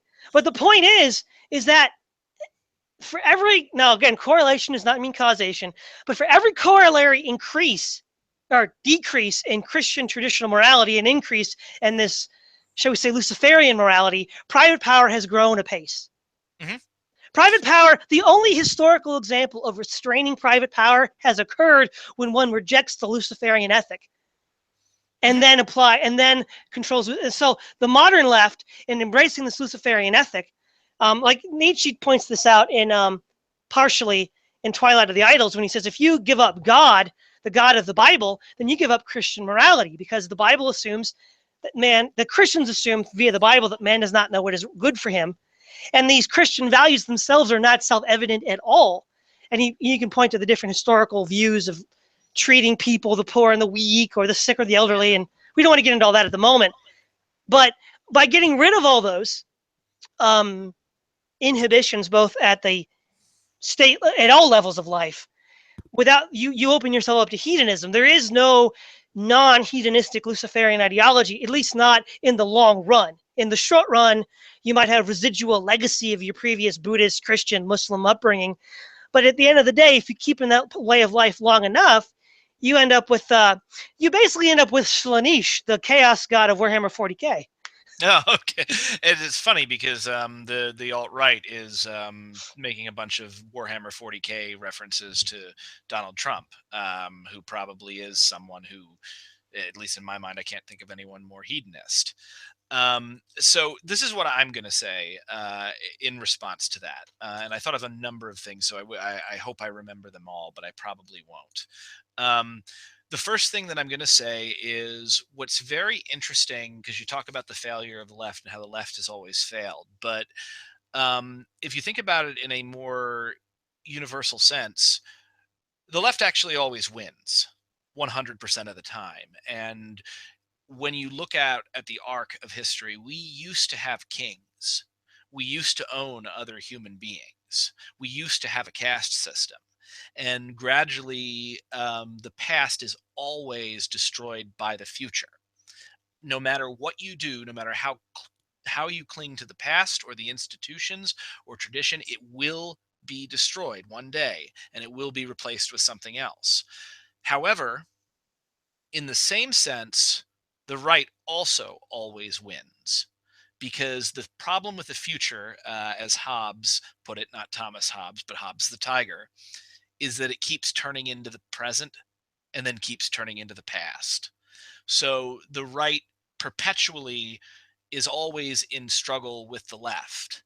And these sort of twin forces of humanity are constantly, I guess, at war with each other. But here's the really interesting thing, and this is why I talked about competing drives in the human brain and in human society.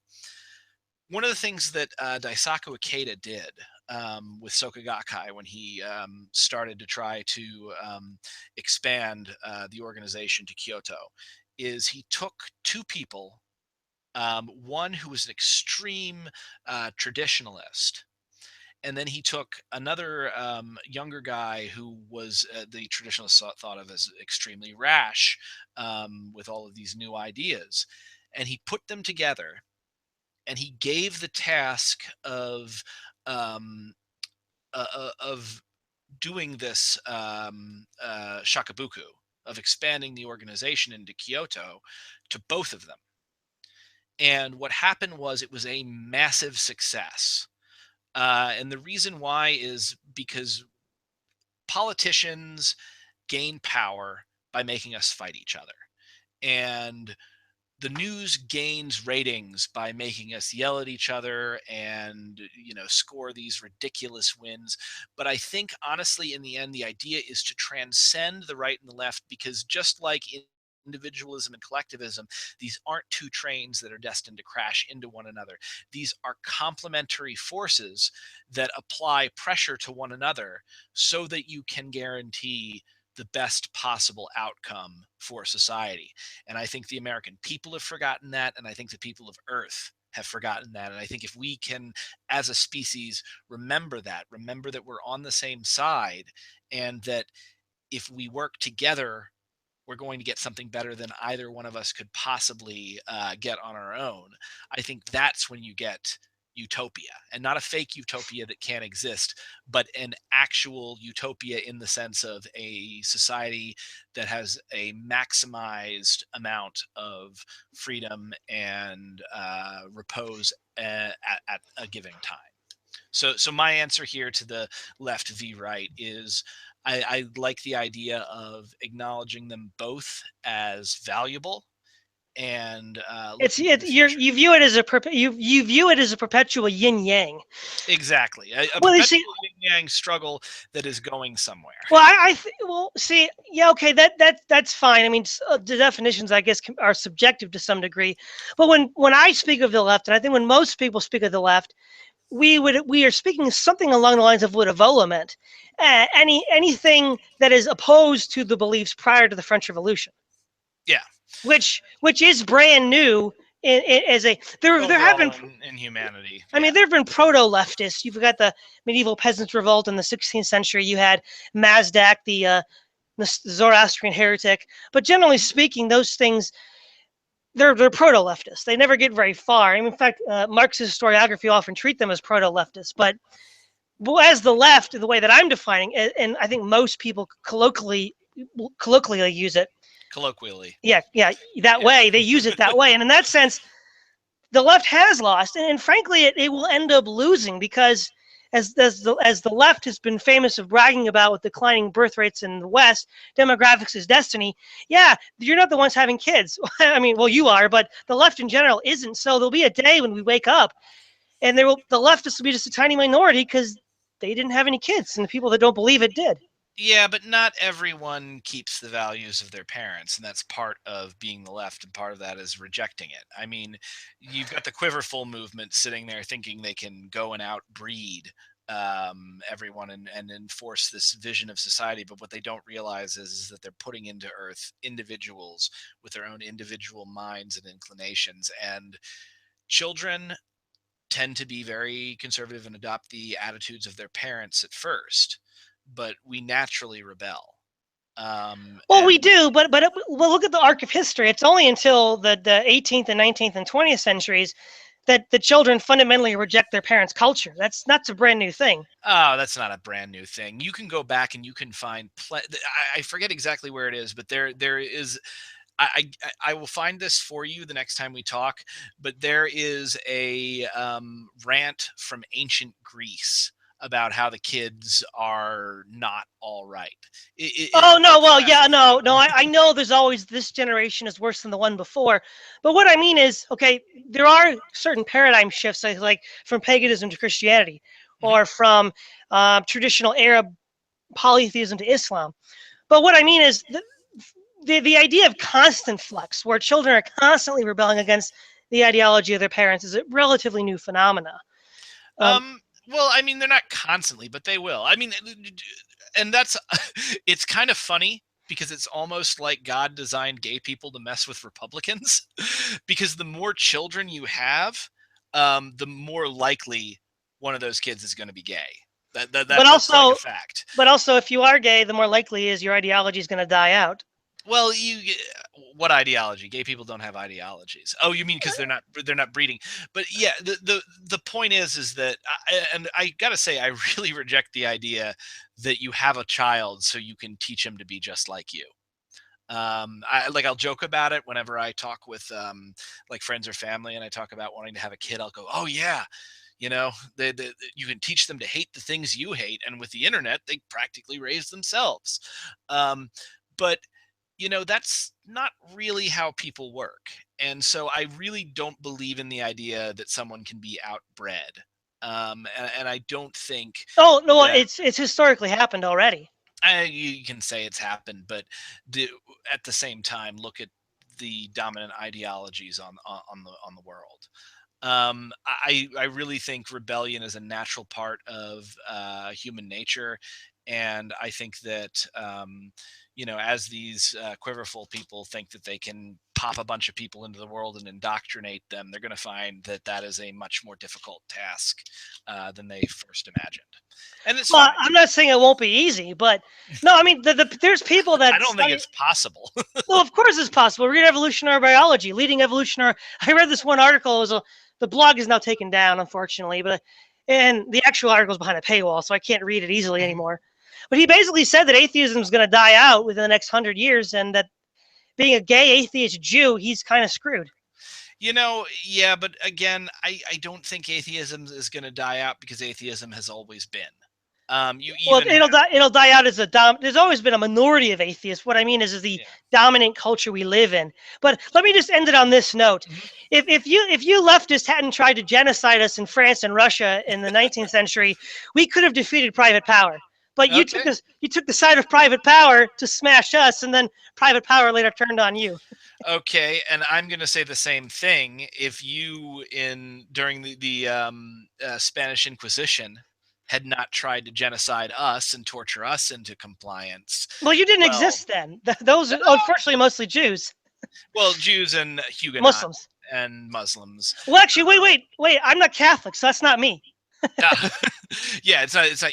We're all everyone. But the point is that there will always be a Well, wait a minute. The fact that the Inquisition killed you guys didn't lead to the rise of private power. The Catholic Church kept private power under wraps for 1,000 years. yeah, and then it failed. Well, I yeah, think but it I failed think after a any thousand. yeah, anytime you violate the Lotus Sutra, you generate bad karma, and anytime you generate bad karma, eventually it's going to come back to you. And Yeah. we would talk about the anti-clericalism of the early 19th and 20th centuries. I honestly think the answer to all of this antagonism is once again to acknowledge the fellow humanity of the people around us and the equal right to peace, repose, the fruits of the earth, and respect. And when we do that, when we build a humanistic society based upon those values, that's when you're going to see the best in religion come out. Well, all right. I think we'll just have to leave it there. It's been over 2 hours, so thanks for coming on, Brett. Yeah, absolutely. This was a blast. If anybody is interested in me and what I'm doing, just Google my name, Brenton Lengel. There's a lot of cool stuff online about me, and very, very great to talk to all of y'all. All right. Well, thanks for coming on. This is Todd Lewis of the Praise of Folly podcast, signing off.